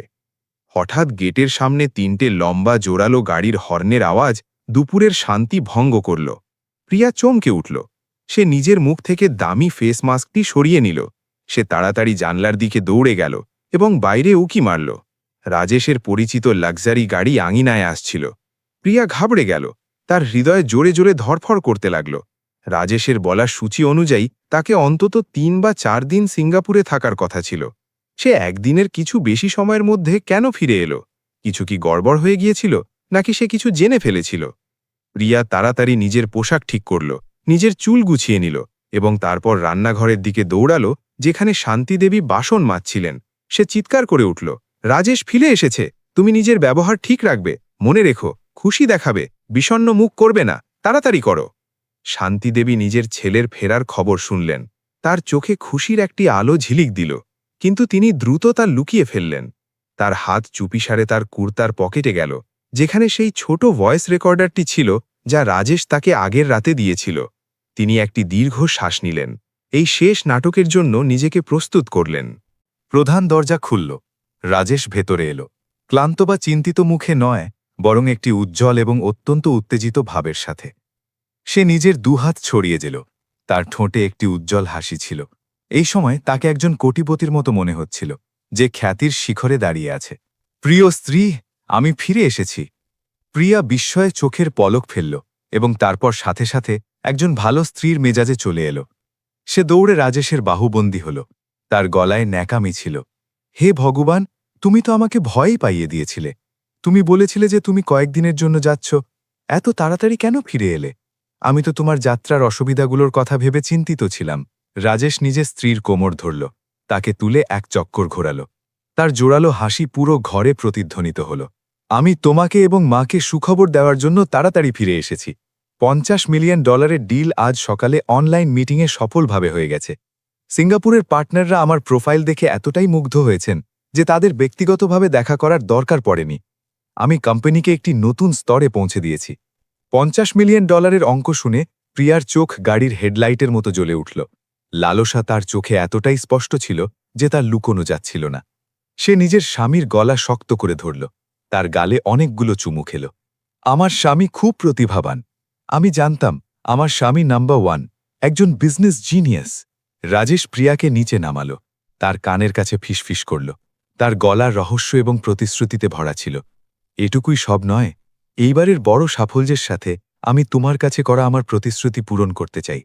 আজ রাতে আমি নিজের বাড়িতে একটি চমৎকার পার্টি আয়োজন করব। এটি সাফল্যের উদযাপন এবং আমাদের বিবাহবার্ষিকীর উদযাপন দুটোই হবে। আমি সব বড় বিজনেস পার্টনার, মিডিয়া এবং দুই পক্ষের আত্মীয়দের আমন্ত্রণ জানাব। প্রিয়া খুব খুশি হল, কিন্তু তবুও লজ্জা পাওয়ার নাটক করল। এত তাড়াতাড়ি কেন প্রিয়? আমার ভয় হচ্ছে যে আমি সময়মতো প্রস্তুতি নিতে পারব না। রাজেশ মাথা নাড়ল, প্রিয়ার হাত ধরল, তার লম্বা সাজানো আঙুলগুলোতে হাত বোলাল। তোমাকে চিন্তা করতে হবে না, আমি শহরের সবথেকে ভালো পার্টি অর্গানাইজার সার্ভিসকে ডেকে নিয়েছি। তারা শীঘ্রই সাজসজ্জা এবং খাবারের ব্যবস্থা করতে আসবে। তোমার কাজ হল স্পা যাওয়া, চুল কাটানো এবং আজ রাতে জ্বলে ওঠার জন্য সুন্দরভাবে তৈরি হওয়া। আর সবথেকে গুরুত্বপূর্ণ কথা, রাজেশ এক মুহূর্তের জন্য থামল, নিজের স্ত্রীর চোখের গভীরে তাকাল। আজ রাতে সবার সামনে আমি আনুষ্ঠানিকভাবে তোমাকে তোমার বিবাহবার্ষিকীর উপহার দেওয়ার ঘোষণা করব। কি উপহার প্রিয়? প্রিয়া উৎসুকভাবে জিজ্ঞেস করল। তার হৃদয় যেন তার বুক থেকে বেরিয়ে আসবে। রাজেশ হাসল, একটি হাসি যাতে একটি মিষ্টি ঘাতক জাল ছিল। আমি এই ভিলার পুরো মালিকানা এবং কোম্পানির 20% শেয়ার তোমার নামে করে দেব। আমি চাই সারা দুনিয়া জানুক যে কোটিপতি রাজেশের সাফল্যের পেছনে সবসময় তার অনুগত এবং কর্তব্যপরায়ণ স্ত্রীর হাত ছিল।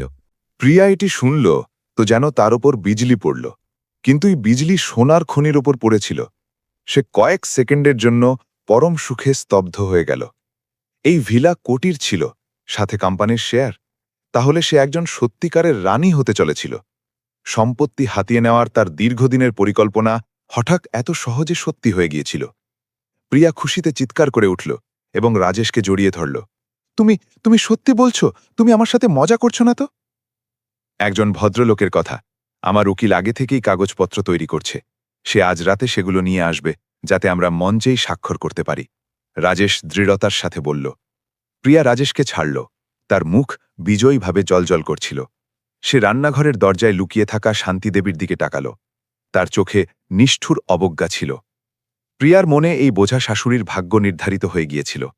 যেমনই সে বাড়ির মালিকানার কাগজপত্র পাবে, পরদিন সকালেই এই বুড়িকে রাস্তায় বা সবথেকে খারাপ বৃদ্ধাশ্রমে ছুঁড়ে ফেলে দেওয়া হবে, যা সে খুঁজে পাবে। ঠিক আছে, তুমি ওপরে গিয়ে জামাকাপড় বদলে বিশ্রাম নাও। আমি চাকরদের পার্টি অর্গানাইজারদের স্বাগত জানানোর প্রস্তুতির নির্দেশ দিচ্ছি। প্রিয়া রাজেশকে অনুরোধ করল, তার বন্ধুদের ফোন করে বড়াই করার জন্য এবং নিজের শত্রুকে শেষবারের মতো ভয় দেখানোর জন্য জায়গা দরকার ছিল। রাজেশ মাথা নাড়ল। নিজের স্ত্রীর কপালে ধীরে ধীরে চুমো খেল এবং সিঁড়ি দিয়ে ওপরে চলে গেল। কিন্তু যখন সে ঘুরল তখন তার ঠোঁট থেকে হাসি উধাও হয়ে গেল। তার জায়গায় ছিল বরফ শীতল চোখ। সে জানত যে মাছ বড় শীতে বিঁধেছে এবং অনেক গভীরে। লালসাই প্রতারকের কবর হবে। যেমনই রাজেশ বেডরুমের দরজার পেছনে অদৃশ্য হল, প্রিয়া সাথে সাথে নিজের কোমল মুখোশ সরিয়ে দিল। সে সরাসরি রান্নাঘরে গেল, যেখানে শান্তিদেবী কাঁপতে কাঁপতে বাসনের আলমারিগুলো আবার মুছছিলেন। প্রিয়া রান্নাঘরের দরজা জোরে বন্ধ করে দিল, যার ফলে পরিবেশ গুমোট এবং থমথমে হয়ে গেল। সে শান্তিদেবীর কাছে গেল, নিজের হাত বুকের উপর ভাঁজ করে একটি উদ্ধত শ্রেষ্ঠত্বের ভঙ্গিতে। তুমি সবকিছু শুনেছ না? প্রিয়া জিজ্ঞেস করল। তার গলা ছিল তীক্ষ্ণ। শান্তিদেবী মাথা নিচু করে নিলেন। তার হাত তার কুর্তার পকেটে গেল। তার কাঁপতে থাকা তর্জনী ছোট মেশিনের ওপর রেকর্ড বোতামটি খুঁজল। একটি খুব ধীর ক্লিক আওয়াজ হল। শান্তিদেবীর কুর্তার পকেটে একটি লাল সিগন্যাল লাইট জ্বলে উঠল। শান্তিদেবী নিজের গলা যতটা সম্ভব শান্ত রাখার চেষ্টা করে নিজের পুত্রবধূকে জবাব দিলেন। আমি শুনেছি রাজেশ বাড়ি তোমার নামে করার পরিকল্পনা করছে। প্রিয়া হাসল, একটি তিক্ত এবং হুমকি ভরা হাসি। ভালো যে তুমি জানো। আমি তোমাকে বলে দিই, আজ রাত তোমার শেষ সুযোগ। অনেক অতিথি আসবে, মিডিয়াও থাকবে। তুমি একজন খুশি শাশুড়ির চরিত্র ভালোভাবে পালন করবে, যাকে তার পুত্রবধূ খুব ভালোবাসে। যদি তুমি একটিও ভুল করো বা কারোর কাছে একটি শব্দ অভিযোগ করার সাহস করো, তবে শুধু তুমিই রাস্তায় থাকবে না। প্রিয়া নিজের মুখ শান্তিদেবীর মুখের কাছে নিয়ে গেল।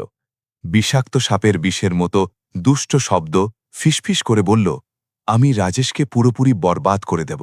আমি এই খবর ছড়িয়ে দেব যে সে তার স্ত্রীকে মারে। আমি সেই কোম্পানি ধ্বংস করে দেব যা সে এত পরিশ্রম করে বানিয়েছে। তখন তুমি মরে গেলেও শান্তিতে চোখ বন্ধ করতে পারবে না, বুঝেছ? শান্তিদেবী নিজের মাথা তুলে প্রিয়াকে দেখলেন। এইবার তার চোখে কেবল সাধারণ ভয় ছিল না, বরং একটি অদ্ভুত সাহসের আলোও ছিল। তিনি নিজের ছেলের প্রতিশ্রুতি মনে করলেন, আগের রাতের উষ্ণ আলিঙ্গন মনে করলেন। তিনি মাথা নাড়লেন। তার গলা গভীর কিন্তু স্পষ্ট ছিল। আমি বুঝে গেছি, তুমি চিন্তা করো না। আজ রাতে আমি সবাইকে তোমার কর্তব্যপরায়ণতার সত্য দেখাব। প্রিয়া এই বাক্যটি শুনল এবং ভাবল যে শান্তিদেবী পুরোপুরি আত্মসমর্পণ করেছেন। তাই সে বিজয়ীভাবে হাসল। ভালো, যদি তুমি একটি বাধ্য কুকুরের মতো থাকো তবে বেঁচে থাকা সহজ হবে। আজ রাতে রেজিস্ট্রির কাগজপত্র পাওয়ার পর সকালে আমি তোমার ওপর একটি করুণা করব। আমি তোমাকে একটি লাক্সারি বৃদ্ধাশ্রমে পাঠাবো। তোমাকে ওই স্টোর রুমে পৌঁছতে দেব না। দেখেছ আমি কত দয়ালু? এ কথা বলে প্রিয়া ঘুরল এবং চলে গেল। তার হাই হিলের জুতো মেঝেতে গর্বের সাথে শব্দ করছিল। সে নিজের জীবনের সবথেকে চমৎকার রাতের প্রস্তুতি নিতে যাচ্ছিল, এটি না জেনে যে তার বলা প্রতিটি নিষ্ঠুর শব্দ, প্রতিটি নীচ ষড়যন্ত্র সেই ছোট ভয়েস রেকর্ডারে পুরোপুরি রেকর্ড হয়ে গিয়েছিল, যা সেই বৃদ্ধা মায়ের পকেটে গরম হচ্ছিল। শান্তিদেবী তার পুত্রবধূর পিঠের দিকে দেখলেন, একটি দীর্ঘশ্বাস নিলেন।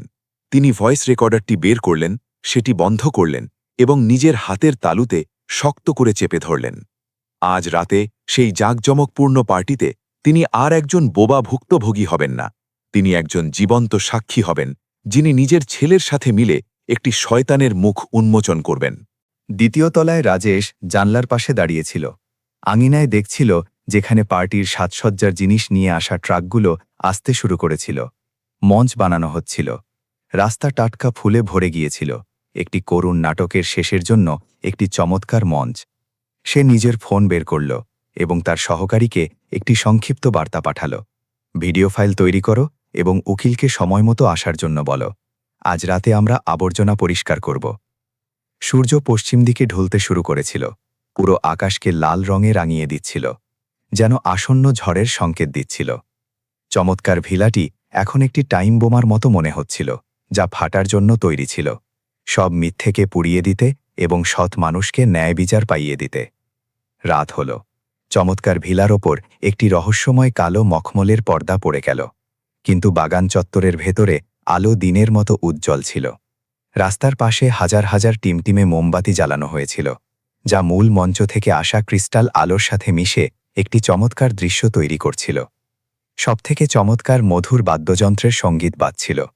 মদের গ্লাসের সংঘর্ষের শব্দ, উচ্চবিত্তদের হাসাহাসির প্রতিধ্বনি ধন ও শক্তির একটি সিম্ফনি তৈরি করছিল। প্রিয়া পার্টির রানীর মতো আবির্ভূত হল।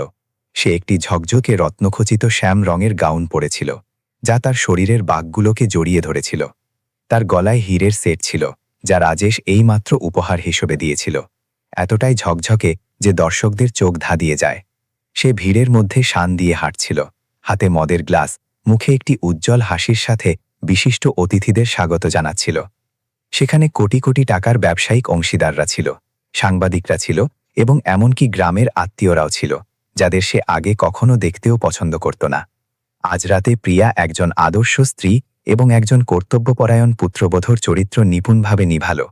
মাঝে মাঝে সে শান্তিদেবীর কাছে ছুটে যেত, যিনি মঞ্চের কাছে একটি সম্মানজনক চেয়ারে বসেছিলেন। ভালোবেসে তাদের শাল ঠিক করে দিত এবং তারপর সাংবাদিকদের দিকে চোখ টিপত, যাতে তারা সেই আবেগঘন মুহূর্তটি ক্যামেরাবন্দি করতে পারে। শান্তিদেবী সেখানে বসেছিলেন, একটি চমৎকার মখমলের শাড়িতে জড়ানো ছিলেন, যা রাজেশ তৈরি করেছিল। তিনি হালকা মেকআপ করেছিলেন যাতে তার ক্লান্তি ঢেকে গিয়েছিল, কিন্তু তার চোখে তখনও বিষণ্ণতা এবং চিন্তা ছিল। তিনি নিজের হাত শক্ত করে ধরলেন, নিজের শাড়িতে ছোট ভয়েস রেকর্ডারের উষ্ণতা অনুভব করলেন। তার হৃদয় ব্যান্ডের ঢাকের প্রতিটি তালের সাথে ধরফর করছিল। তিনি জানতেন যে তুফান আসতে চলেছে। ঠিক রাত ৮টায় মঞ্চের আলো কেন্দ্রের ওপর নিবদ্ধ হয়ে গেল। এমসির গলা জোরে প্রতিধ্বনিত হল। পার্টির প্রধান অতিথি তরুণ কোটিপতি রাজেশকে, যিনি এইমাত্র সিঙ্গাপুর থেকে ফিরেছেন, ভাষণ দেওয়ার জন্য আমন্ত্রণ জানানো হচ্ছে। রাজেশ শান্তভাবে মঞ্চে উঠল, তার সুন্দর মুখ গম্ভীর ছিল। সে মাইক্রোফোন ধরল, তার চোখ ভিড়ের উপর একবার বুলিয়ে প্রিয়ার উপর এসে থামল, যে নিচে দাঁড়িয়ে তাকে প্রশংসা এবং উচ্চাকাঙ্ক্ষা নিয়ে দেখছিল। ভদ্রমহিলা ও ভদ্রমহোদয়গণ, রাজেশের গলা গম্ভীর কিন্তু শক্তিশালী ছিল। আজ আমার পরিবারের সাথে এই আনন্দ উদযাপনে আসার জন্য আপনাদের সবাইকে ধন্যবাদ। ৫ বছর আগে আমি খালি হাতে এবং নিজের জীবন বদলে ফেলার প্রতিশ্রুতি নিয়ে গিয়েছিলাম। আজ আমি একটি বহুজাতিক নিগমের কৌশলগত শেয়ার হোল্ডার হিসেবে ফিরে এসেছি। আমার হাতে সেই সম্পত্তি আছে যার স্বপ্ন অনেকে দেখে। হাততালির গর্জন প্রতিধ্বনিত হয়ে উঠল। প্রিয়া সবথেকে জোরে হাততালি দিল, তার মুখ গর্বে জ্বলজ্বল করছিল, যেন এই জয় তার নিজের। রাজেশ সবাইকে শান্ত হওয়ার ইশারা করল এবং তারপর বলতে থাকল। তার গলা কিছুটা ধীর হয়ে গেল, যেন কোনো অদৃশ্য বোঝা বয়ে বেড়াচ্ছে। কিন্তু যেমনটা বলা হয়, পুরুষরা ঘর বানায়, মহিলারা ঘরকে সংসার বানায়। আমি বাইরে লক্ষ লক্ষ ডলার রোজগার করতে পারি, কিন্তু এ সবই বৃথা হবে যদি আমার ঘরের ভিত মজবুত না হয়। আর আজ রাতে আমি সেই মহিলার প্রতি আমার বিশেষ কৃতজ্ঞতা প্রকাশ করতে চাই, যিনি গত ৫ বছরে আমার জায়গায় পরিবারের দায়িত্ব সামলে রেখেছিলেন। এটি শুনে প্রিয়া খুব খুশি হল। সে আত্মবিশ্বাসের সাথে কয়েক কদম এগিয়ে গেল, মঞ্চে ডাক পাওয়ার জন্য প্রস্তুত হয়ে গেল। সবার চোখ ঈর্ষা নিয়ে তার দিকে ঘুরে গেল। আমার স্ত্রী প্রিয়া এবং আমার মা শ্রীমতী শান্তিদেবীকে মঞ্চে আসার জন্য আমন্ত্রণ জানানো হল। প্রিয়া তাড়াতাড়ি শান্তিদেবীকে সাহারা দিয়ে ওপরে নিয়ে গেল। ঝলমলে আলোর নিচে প্রিয়া রাজেশের কাছে গিয়ে দাঁড়িয়ে গেল, ভালোবেসে তার কোমর জড়িয়ে ধরল, যেখানে শান্তিদেবী পাশে বিনম্রভাবে দাঁড়িয়েছিলেন। রাজেশ নিজের স্ত্রীকে দেখল, তার ঠোঁটের হাসি হঠাৎ রহস্যময় এবং ভয়ঙ্কর হয়ে উঠল। ভদ্রমহিলা ও ভদ্রমহোদয়গণ, আমি আমার স্ত্রীকে আমাদের বিবাহবার্ষিকীতে একটি সার্থক উপহার দেওয়ার প্রতিশ্রুতি দিয়েছিলাম, এবং সেটি হল এই ভিলার পুরো মালিকানা। রাজেশ জোরে বলল। প্রিয়া নিজের চোখ বন্ধ করে নিল, পরম গৌরবের মুহূর্তটি উপভোগ করছিল। পুরো হলে বিস্ময় এবং প্রশংসার গুঞ্জন প্রতিধ্বনিত হতে লাগল। কিন্তু কাগজে স্বাক্ষর করার আগে রাজেশ হঠাৎ নিজের গলা বদলে ফেলল, যা একটি ছুরির মতো ঠান্ডা এবং তীক্ষ্ণ ছিল। আমি চাই আপনারা সবাই আমার সাথে একটি ছোট ফিল্ম দেখুন। এটি আমার পরিবারের জীবনের সবথেকে সত্য ফুটেজ যখন আমি বাড়িতে ছিলাম না। এটি তথাকথিত পারিবারিক প্রেম এবং কর্তব্যপরায়ণতার সবথেকে স্পষ্ট প্রমাণ, যার কথা আমার স্ত্রী সবসময় বলে। প্রিয়া নিজের চোখ খুলল। তার মনে হলো কোথাও কিছু একটা গণ্ডগোল আছে। সে নিজের পেছনে বিশাল এলইডি স্ক্রিন দেখার জন্য ঘুরে গেল। সে ভেবেছিল এটি তাদের রোম্যান্টিক বিয়ের ছবির স্লাইড শো হবে, কিন্তু না। স্ক্রিন ১ সেকেন্ডের জন্য বন্ধ হলো এবং তারপর কেঁপে কেঁপে আবছা কিন্তু মুখ চেনার মতো স্পষ্ট ছবি নিয়ে আবার জ্বলে উঠল। পুরো হল শান্ত হয়ে গেল। স্ক্রিনে ২ দিন আগের রাজেশের লিভিং রুমের দৃশ্য ছিল।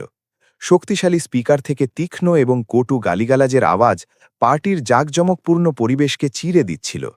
তুমি এটা কিভাবে পরিষ্কার করছো? তুমি কি চাও আমি পিছলে মরে যাই যাতে তোমার ছেলে এসে সম্পত্তি ভোগ করে? এই জল এখনই তোমার জিভ দিয়ে পরিষ্কার করো। রাগে বিকৃত মুখের প্রিয়ার প্রতিচ্ছবি জলের বালতিতে লাথি মারছে এবং তারপর নিজের শাশুড়িকে হাঁটু গেড়ে মেঝে পরিষ্কার করতে বাধ্য করার দৃশ্য স্পষ্ট দেখা গেল। ভিড়ের মধ্যে ভীতি ছড়াতে লাগল। বিশিষ্ট অতিথিদের মুখ হাঁ হয়ে গেল। তারা নিজের চোখে বিশ্বাস করতে পারছিল না। প্রিয়া স্তব্ধ হয়ে গেল। তার শরীরের রক্ত যেন জমে গিয়েছিল। সে কাঁপছিল। তার মুখ ফ্যাকাশে হয়ে গিয়েছিল। এটা এখানেই থামল না। ভিডিও অন্য একটি দৃশ্যে বদলে গেল, যেখানে প্রিয়া শান্তি দেবীর কাঁধের ওপর পা রেখে বসেছিল, সিগারেট খেতে খেতে নিজের বন্ধুদের সাথে হাসছিল। আমার স্বামী খুব মূর্খ, ও আমার আনন্দের জন্য টাকা আনে, আর এই বুড়ি স্রেফ একটা হাই ক্লাস কাজের মেয়ে। নগ্ন নিষ্ঠুর সত্য শত শত চোখের সামনে ফাঁস হয়ে গেল। যারা এইমাত্র প্রিয়ার প্রশংসা করেছিল, তারা এখন তাকে ঘৃণা এবং অবজ্ঞার নজরে দেখছিল। সাংবাদিকরা তাড়াতাড়ি নিজেদের ক্যামেরা স্ক্রিন এবং প্রিয়ার ফ্যাকাশে হয়ে যাওয়া মুখের ওপর নিবদ্ধ করল। ফ্ল্যাশলাইট অনবরত জ্বলছিল, যেন সাজা দেওয়ার বিজলি। এটা বন্ধ করো, এখনই এটা বন্ধ করো, প্রিয়া জোরে চিৎকার করে উঠল। সে সাউন্ড কন্ট্রোল ডেস্কের দিকে দৌড়ল, কিন্তু দুজন বিশাল দেহরক্ষী তাকে আটকে দিল। সে রাজেশের দিকে ঘুরল, তার কলার ধরে হতাশায় চিৎকার করে বলল, তুমি তুমি এটা কি করছো? এই ভিডিও জাল। তুমি আমাকে ফাঁসানোর জন্য এটা এডিট করেছ। তুমি আমাকে বদনাম করার জন্য এআই ব্যবহার করেছ, তাই না? তুমি আমার সাথে এমন কেন করছো? রাজেশ প্রিয়ার হাত জোরে ঝেড়ে ফেলল, যার ফলে সে মঞ্চের মেঝেতে পড়ে গেল। সে তার দিকে নিচুর নজরে দেখল। তার চোখে স্বামী স্ত্রীর সম্পর্কের কোনো চিহ্ন ছিল না, কেবল একজন প্রতারকের প্রতি ঘৃণা। জাল? রাজেশ হাসল। তুমি বলছো ভিডিও জাল? তাহলে কি তোমার গলাও জাল? রাজেশ নিজের মায়ের শাড়ি থেকে ভয়েস রেকর্ডার বের করল, সেটি ওপরে তুলল এবং প্লে বোতাম টিপল। প্রিয়ার গলা প্রতিধ্বনিত হল, স্পষ্ট এবং পরিষ্কার। সেই একই শব্দ যা সে আজ দুপুরে শান্তি দেবীকে হুমকি দিয়ে বলেছিল। আজ রাতে রেজিস্ট্রির কাগজ পাওয়ার পর সকালে আমি তোমার ওপর একটা দয়া করব। তোমাকে একটা বৃদ্ধাশ্রমে পাঠিয়ে দেব। তুমি নিজের মুখ বন্ধ রাখবে, নয়তো আমি রাজেশকে পুরোপুরি বরবাদ করে দেব। অডিও শেষ হয়ে গেল। পেছনে এক ভয়ানক নিস্তব্ধতা ফেলে গেল। এবার আর কারুর মনে কোনো সন্দেহ ছিল না। প্রমাণ খুব স্পষ্ট, খুব অকাট্য ছিল। প্রিয়া মেঝেতে বসেছিল। তার চুল আলুথালু হয়ে গিয়েছিল। চোখের জল তার ভারী মেকআপ ধুয়ে দিচ্ছিল, যার ফলে তার আসল কুৎসিত এবং করুণ মুখ সামনে চলে এসেছিল। সে সাহায্যের জন্য চারিদিকে তাকাল, কিন্তু কেবল হতাশাজনক মাথা নাড়া এবং বন্ধু ও আত্মীয়দের মুখ ফিরিয়ে নেওয়া দৃষ্টি পেল। রাজেশ নিজের মায়ের কাছে গেল। হাঁটু গেড়ে বসে শান্তিদেবীকে জড়িয়ে ধরল, যিনি অপমান এবং স্বস্তি দুটো থেকেই ফুপিয়ে কাঁদছিলেন। যে সত্য সামনে এসে গেছে। সে নিজের মাকে দাঁড় করাল এবং তারপর প্রিয়ার দিকে ঘুরে সব অতিথিদের সামনে জোরে ঘোষণা করল, ভদ্রমহিলা ও ভদ্রমহোদয়গণ, এই হল সেই উপহার যা আমি আমার স্ত্রীকে দিতে চেয়েছিলাম। সত্য। আমি রাজেশ কুমার এখানেই ঘোষণা করছি, আমি এই দুষ্ট মহিলাকে ডিভোর্স দেব। সব সম্পত্তি, বাড়ি, বিয়ের আগের সম্পত্তি, অথবা আমার মায়ের নামে। সে খালি হাতে যাবে, ঠিক যেমনভাবে সে এই বাড়িতে এসেছিল। রাজেশের ব্যক্তিগত উকিল মঞ্চে এলেন। টেবিলের ওপর একটি মোটা ফাইল রাখলেন। মিস প্রিয়া, এটি একতরফা ডিভোর্স নোটিস এবং বড়দের সাথে দুর্ব্যবহার, বেআইনিভাবে বাড়িতে ঢোকা এবং সম্পত্তি হাতিয়ে নেওয়ার ষড়যন্ত্রের প্রমাণ। দয়া করে এতে সই করুন, নয়তো আমরা আদালতে লড়ব, যেখানে আপনাকে শুধু ডিভোর্স নয়, বরং জেলের সাজাও ভোগ করতে হবে। প্রিয়া ডিভোর্সের কাগজ দেখল। রাজেশের ঠান্ডা চোখ দেখল। ভিড়ের অবজ্ঞা দেখল। সে জানত যে সে হেরে গেছে, একটি লজ্জাজনক এবং অপমানজনক উপায়ে। রানী হওয়ার তার স্বপ্ন তার চোখের সামনে চুরমার হয়ে গেল। সে ব্যথায় চিৎকার করে উঠল। রাজেশের উপর হামলা করার চেষ্টা করল, কিন্তু রক্ষীরা তাকে সময়মতো ধরে ফেলল। তাকে মঞ্চ থেকে টেনে হিচড়ে বাইরে নিয়ে যাওয়া হলো, যেমন কোনো আবর্জনার স্তূপ পরিষ্কার করা হয়। প্রিয়ার চিৎকার এবং গালাগালি ধীরে ধীরে কমে গেল এবং ভিলার গেটের ওপারে শান্ত হয়ে গেল। পার্টির পরিবেশ তখনও থমথমে ছিল, কিন্তু রাজেশ দ্রুত সবাইকে শান্ত করল। সে মাইক্রোফোন ধরল, তার গলা আবেগে কাঁপছিল। আপনাদের সবার কাছে ক্ষমা চাইছি যে পারিবারিক বিষয়ে পার্টির ওপর প্রভাব পড়ল, কিন্তু আমি অন্যায়ের সামনে চুপ থাকতে পারি না, তা সে কোনো আত্মীয়ের ছদ্মবেশেই হোক না কেন। আজ আমি একজন স্ত্রীকে হারালাম, কিন্তু আমি নিজের মায়ের জন্য ন্যায় বিচার ফিরে পেলাম, এবং আমার কাছে এটাই সব থেকে গুরুত্বপূর্ণ। রাজেশ ঘুরল এবং নিজের মাকে শক্ত করে জড়িয়ে ধরল। শান্তিদেবী নিজের মাথা নিজের ছেলের বুকে রেখে খুশির চোখের জল ফেললেন। নিচে দর্শকদের মধ্যে হাততালি আবার প্রতিধ্বনিত হল, কিন্তু এবার তা কোনো লোক দেখানো হাততালি ছিল না, বরং এক সন্তানের ভক্তি এবং সাহসের জন্য সত্যিকারের জোরালো হাততালি ছিল, যে নিজের মায়ের সুরক্ষার জন্য রুখে দাঁড়ানোর সাহস দেখাল। ন্যায় বিচার হয়ে গিয়েছিল, প্রতারকের মুখোশ খুলে গিয়েছিল, এবং এই বাড়ির ওপর জমে থাকা অন্ধকার অবশেষে সত্যের আলোয় দূর হয়ে গিয়েছিল। সেই দুর্ভাগ্যজনক রাতের পার্টির তুফান থেমে গিয়েছিল, পেছনে এক শান্তি ফেলে গিয়েছিল, যা পুরো ভিলায় ছড়িয়ে পড়ল। কিন্তু এবার এটা ভয় এবং পরাধীনতার নীরবতা ছিল না, বরং একটি ফোড়া কাটার পরের শান্তি ছিল। শেষ অতিথিরা চলে গিয়েছিল, সাথে নিয়ে গিয়েছিল প্রতারকের মুখোশ খোলার সেই চমকপ্রদ গল্প, যা পুরো শহরে আলোচনার বিষয় হয়ে গেল। কিন্তু রাজেশের জন্য বাইরের সমস্ত শোরগোল এখন আর কোনো গুরুত্ব রাখত না। ভারী লোহার গেট বন্ধ হয়ে গেল। বাইরের জাঁকজমকপূর্ণ কিন্তু মিথ্যে জগৎকে আলাদা করে মা আর ছেলের জন্য একটি ব্যক্তিগত জায়গা ফিরে এলো। প্রিয়ার জন্য তার নিষ্ঠুরতা এবং সীমাহীন লালসার দাম তার কল্পনার থেকেও অনেক দ্রুত এবং নির্মমভাবে এলো। দুহাত খালি করে ভিলা থেকে বের করে দেওয়ার ঠিক পরেই সে এক করুণ অবস্থায় রাস্তায় ঘুরে বেড়াচ্ছিল। তার মেকআপ ধুয়ে গিয়েছিল, তার শৌখিন গাউন ধস্তধস্তিতে ছিঁড়ে গিয়েছিল এবং তার হাই হিলের ভাঙা জুতো তাকে একজন পঙ্গুর মতো ল্যাংড়া বানিয়ে দিয়েছিল। প্রিয়ার ফোন অনবরত বাজছিল, কিন্তু এটা সহানুভূতি বা সাহায্যের জন্য ছিল না, বরং অনলাইন জগতের রাগের তুফানের জন্য ছিল। তার শাশুড়ির সাথে দুর্ব্যবহারের ভিডিও দাবানলের মতো ছড়িয়ে পড়ল।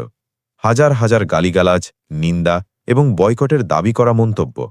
সেই ঘনিষ্ঠ বন্ধুরা যারা তার সাথে পার্টি করেছিল, যারা তাকে আকাশে তুলেছিল, এখন সবাই তার নম্বর ব্লক করে দিয়েছিল, তাকে আনফ্রেন্ড করে দিয়েছিল।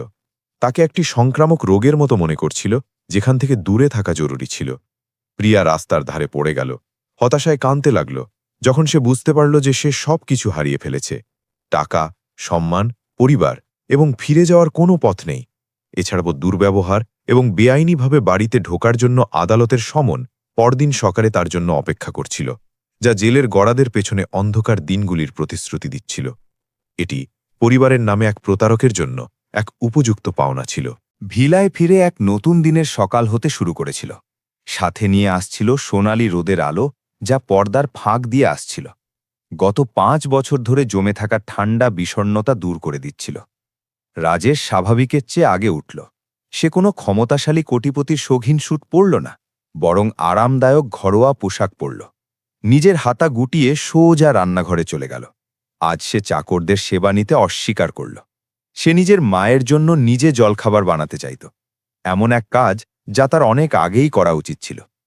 ছুরি আর চপিং বোর্ডের শব্দ, আঠালো চাল এবং ভাজা পেঁয়াজের সুগন্ধ রান্নাঘরে ছড়িয়ে পড়ল। রাজেশ আনাড়িভাবে মাছের জাউয়ে মশলা দিচ্ছিল, একটি সাধারণ গ্রাম্য খাবার যা তার মা তখন বানাতেন যখন সে অসুস্থ থাকত। যখন শান্তিদেবী রান্নাঘরে এলেন, নিজের ছেলের মজবুত পিঠকে উনুন নিয়ে ব্যস্ত থাকতে দেখে তিনি থমকে গেলেন। তার চোখে আবার জল এসে গেল, কিন্তু এবার তা পুরোপুরি খুশির চোখের জল ছিল। তুমি এটা কি করছো? ওটা ছেড়ে দাও, আমি করে দেব। ছেলেরা রান্নাঘরে যায় না। শান্তিদেবী তাড়াতাড়ি খুন্তি নেওয়ার জন্য এগিয়ে এলেন। রাজেশ ঘুরল, ধীরে হাসল এবং নিজের মাকে চেয়ারে বসতে সাহায্য করল। মা, আপনি এখানেই বসুন। গত 5 বছরে আপনি অনেক কষ্ট পেয়েছেন। এখন থেকে আপনাকে শুধু আনন্দ করতে হবে, বাকি সব আমি সামলে নেব। আপনার হাত কি এখনো ব্যথা করছে? রাজেশ নিজের মায়ের রোগা হাত তুলল, সেই ক্ষতের ওপর ধীরে ধীরে হাত বুলিয়ে দিল, যা এখন রং বদলাতে শুরু করেছিল। সে সব থেকে ভালো মলমের টিউব নিল, সাবধানে প্রতিটি ঘায়ে লাগাল। তার সেবা এবং সতর্কতা এক অলৌকিক ওষুধের মতো ছিল, যা কেবল শারীরিক যন্ত্রণাই শান্ত করছিল না, বরং সেই মায়ের আত্মার গভীর ক্ষতগুলোও ভরিয়ে দিচ্ছিল। পরের কয়েকদিনে ভিলা এক বড় বদল এলো। সে সিঁড়ির নিচের সেই অন্ধকার গুমট স্টোর রুমটি পুরোপুরি ভেঙে ফেলল, যা একসময় তার মায়ের জন্য জেল ছিল। সে একজন স্থপতিকে সেই জায়গাটিকে একটি ছোট কই পুকুরের সাথে নতুন করে ডিজাইন করার জন্য নিযুক্ত করল, যেখানে জলের মিষ্টি শব্দ এবং বাগানের দিকে একটি চায়ের টেবিল ছিল, যেখানে প্রচুর আলো আসত। প্রিয়ার সাথে জড়িত সমস্ত পুরনো যন্ত্রণাদায়ক স্মৃতি বাড়ি থেকে বের করে দেওয়া হলো। সেগুলোর জায়গায় রঙিন ফুলের টব স্থান পেল। বাড়ি এখন আর ধন সম্পদ প্রদর্শনের কোনো ঠান্ডা জাদুঘরের মতো মনে হচ্ছিল না, বরং প্রকৃতপক্ষে জীবনে ভরপুর একটি ঘর হয়ে উঠল। 1 মাস পর সেই তরুণ কোটিপতিকে প্রতিদিন বিকেলে পার্কে তার মাকে হুইলচেয়ারে করে ঘোরাতে দেখা যেত। যদিও শান্তিদেবীর পা এখন ঠিক হয়ে গিয়েছিল, রাজেশ তবুও নিজের মাকে আদর যত্ন করতে চাইত, তার প্রতিটি ছোট বড় অভাব পূরণ করতে চাইত। শান্তিদেবী এখন একদম আলাদা দেখাতেন। তার ত্বক সতেজ ছিল, তার মুখ হাসি ভরা ছিল এবং তার ঠোঁটে সব সময় এক হাসি থাকত। তিনি এখন অপরিচিতদের সাথে দেখা করতে ভয় পেতেন না, বরং গর্বের সাথে সবাইকে নিজের কর্তব্যপরায়ণ ছেলের কথা বলতেন। এক বিকেলে যখন সূর্যাস্ত বাড়ির বারান্দায় হচ্ছিল, মা আর ছেলে চায়ের টেবিলে মুখোমুখি বসেছিল। রাজেশ নিজের মায়ের জন্য একটি সুগন্ধি পদ্ম চা ঢালল। চায়ের ধোঁয়া শান্ত পরিবেশে মিশে গেল। সে নিজের মাকে দেখল। তার হৃদয় এক অনির্বচনীয় আবেগে ভরে গেল। সে বুঝতে পারল যে লক্ষ লক্ষ ডলারের ডিল, বিজনেস ক্লাসের উড়ান বা বাইরের হাততালির গর্জন এসবই এই শান্তিপূর্ণ মুহূর্তের তুলনায় কিছুই ছিল না। মা, রাজেশ ধীরে বলল, আমাকে ক্ষমা করে দাও যে আমি ভেবেছিলাম শুধু অনেক টাকা বাড়িতে আনলেই আপনি খুশি হবেন। আমি ভুল ছিলাম। টাকা দিয়ে একটা বড় বাড়ি কেনা যেতে পারে, কিন্তু একটা সংসার নয়। টাকা দিয়ে একজন ভালো নার্স রাখা যেতে পারে, কিন্তু সত্যিকারের যত্ন কেনা যায় না। শান্তিদেবী নিজের চায়ের কাপ নিচে রাখলেন, নিজের ছেলের হাত ধরলেন। তার চোখ এক বিশাল ক্ষমাশীল সমুদ্রের মতো কোমল ছিল। তুমি মূর্খ। আমার তোমার কোটিপতি হওয়ার দরকার নেই, না আমার কোনো অট্টালিকা বা গাড়ি চাই। আমার শুধু তোমার শান্তি চাই। তোমার একজন ভালো মানুষ হিসেবে বেঁচে থাকা দরকার। তোমাকে ন্যায়ের জন্য নিজের মায়ের পাশে দাঁড়াতে দেখে সেটাই আমার সবথেকে বড় সম্পত্তি। রাজেশ মাথা নাড়ল, নিজের মায়ের হাত শক্ত করে ধরে নিল। সে বুঝতে পেরেছিল যে প্রিয়ার সাথে লড়াই শুধু অন্যায়ের বিরুদ্ধে লড়াই ছিল না, বরং নিজেকে নতুন করে খুঁজে পাওয়ার লড়াইও ছিল। সে খ্যাতির জাঁকজমকে হারিয়ে গিয়েছিল এবং প্রায় নিজের শিকড় হারিয়ে ফেলেছিল। সৌভাগ্যবশত সে খুব বেশি দেরি হওয়ার আগে জেগে উঠেছিল। রাজেশ এবং তার মায়ের ছবির সাথে গল্প শেষ হয়, যারা একসাথে বসে দিনের শেষ কিরণকে গাছের আড়ালে হারিয়ে যেতে দেখছে। আর কোনো ষড়যন্ত্র নেই, আর কোনো প্রতারণা নেই, কেবল পবিত্র মাতৃভক্তি এবং ন্যায়ের জয়। জীবন এক নিরন্তর প্রবাহ, আর জীবিকার সন্ধানে মাঝে মাঝে আমরা দূরের জাঁকজমকের পিছু ছুটতে এতটাই ব্যস্ত হয়ে যাই যে আমরা অজান্তেই ঘরে অপেক্ষা করা সবথেকে উষ্ণ প্রদীপটিকে ভুলে যাই। টাকা, খ্যাতি জলের বুদবুদের মতো মিলিয়ে যেতে পারে, প্রতারকরা আসতে এবং যেতে পারে, কিন্তু মায়ের ভালোবাসা সব সময় সেখানে থাকে, আকাশ এবং সমুদ্রের মতো ক্ষমাশীল এবং চিরন্তন। নিস্তব্ধতাকে ভালোবাসাকে মারতে দেবেন না। সফল হওয়া পর্যন্ত ফিরে আসার এবং নিজের ভক্তি দেখানোর অপেক্ষা করবেন না, কারণ বাবা মায়ের সময় কারোর জন্য অপেক্ষা করে না। মনে রাখবেন যে জীবনের সবথেকে মূল্যবান চুক্তি কাগজে নয়, বরং আমাদের প্রত্যেকের হৃদয়ে ভক্তির সাথে স্বাক্ষরিত হয়। সেই মহিলাকে আগলে রাখুন এবং রক্ষা করুন, যিনি আপনার জন্য নিজের পুরো জীবন কুরবানি করে দিয়েছেন, এর আগে যে সব কিছু কেবল দেরিতে হওয়া আফসোস হয়ে থেকে যায়। এই মুহূর্ত পর্যন্ত আমাদের সাথে বসার, কাঁদার, ব্যথা অনুভব করার এবং রাজেশ ও তার মায়ের সাথে খুশিতে মেতে ওঠার জন্য ধন্যবাদ। এটি দেখায় যে একজন কোটিপতির মর্যাদা যতই চমৎকার হোক না কেন, তা মায়ের সাথে এক শান্তিপূর্ণ খাবারের সমান হতে পারে না। সৌভাগ্যবশত সে সময় মতো জেগে উঠেছিল এবং নিজের জীবনের সবথেকে গুরুত্বপূর্ণ মহিলাকে এক অকৃতজ্ঞ প্রতারকের কবল থেকে বাঁচিয়ে নিয়েছিল। নিজের অসতর্কতাকে আমাদের দেরিতে আফসোস করতে বাধ্য করতে দেবেন না, কারণ বাবা মা আমাদের সফল হওয়ার অপেক্ষা করেন না এবং তারপর বৃদ্ধ হয়ে যান।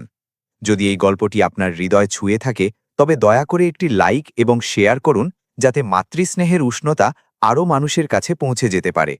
আমাদের স্টোরি চ্যানেলটি সাবস্ক্রাইব করতে ভুলবেন না, যাতে আমরা আবার দেখা করতে পারি এবং পরবর্তী মানবিক চলচ্চিত্রগুলিতে নিজেদের আত্মাকে উষ্ণ করতে পারি। কর্মফল সম্পর্কে আরও একটি চমকপ্রদ গল্প পরবর্তী এপিসোডে আপনার জন্য অপেক্ষা করছে। নমস্কার এবং আবার দেখা হবে। আপনারা সবাই এই ভিডিওটি কোথা থেকে দেখছেন? আপনাদের আজকের এই গল্পটি কেমন লাগলো আমাদের কমেন্ট করে অবশ্যই জানান। আমাদের এটাই প্রার্থনা যে আপনারা যেখানেই থাকুন সব সময় ভালো এবং নিরাপদে থাকুন। আপনাদের কাছেও যদি এরকম কোনো আকর্ষণীয় গল্প থাকে, তবে আমাদের সাথে অবশ্যই শেয়ার করুন, যাতে আমরা তা সবার সাথে ভাগ করে নিতে পারি।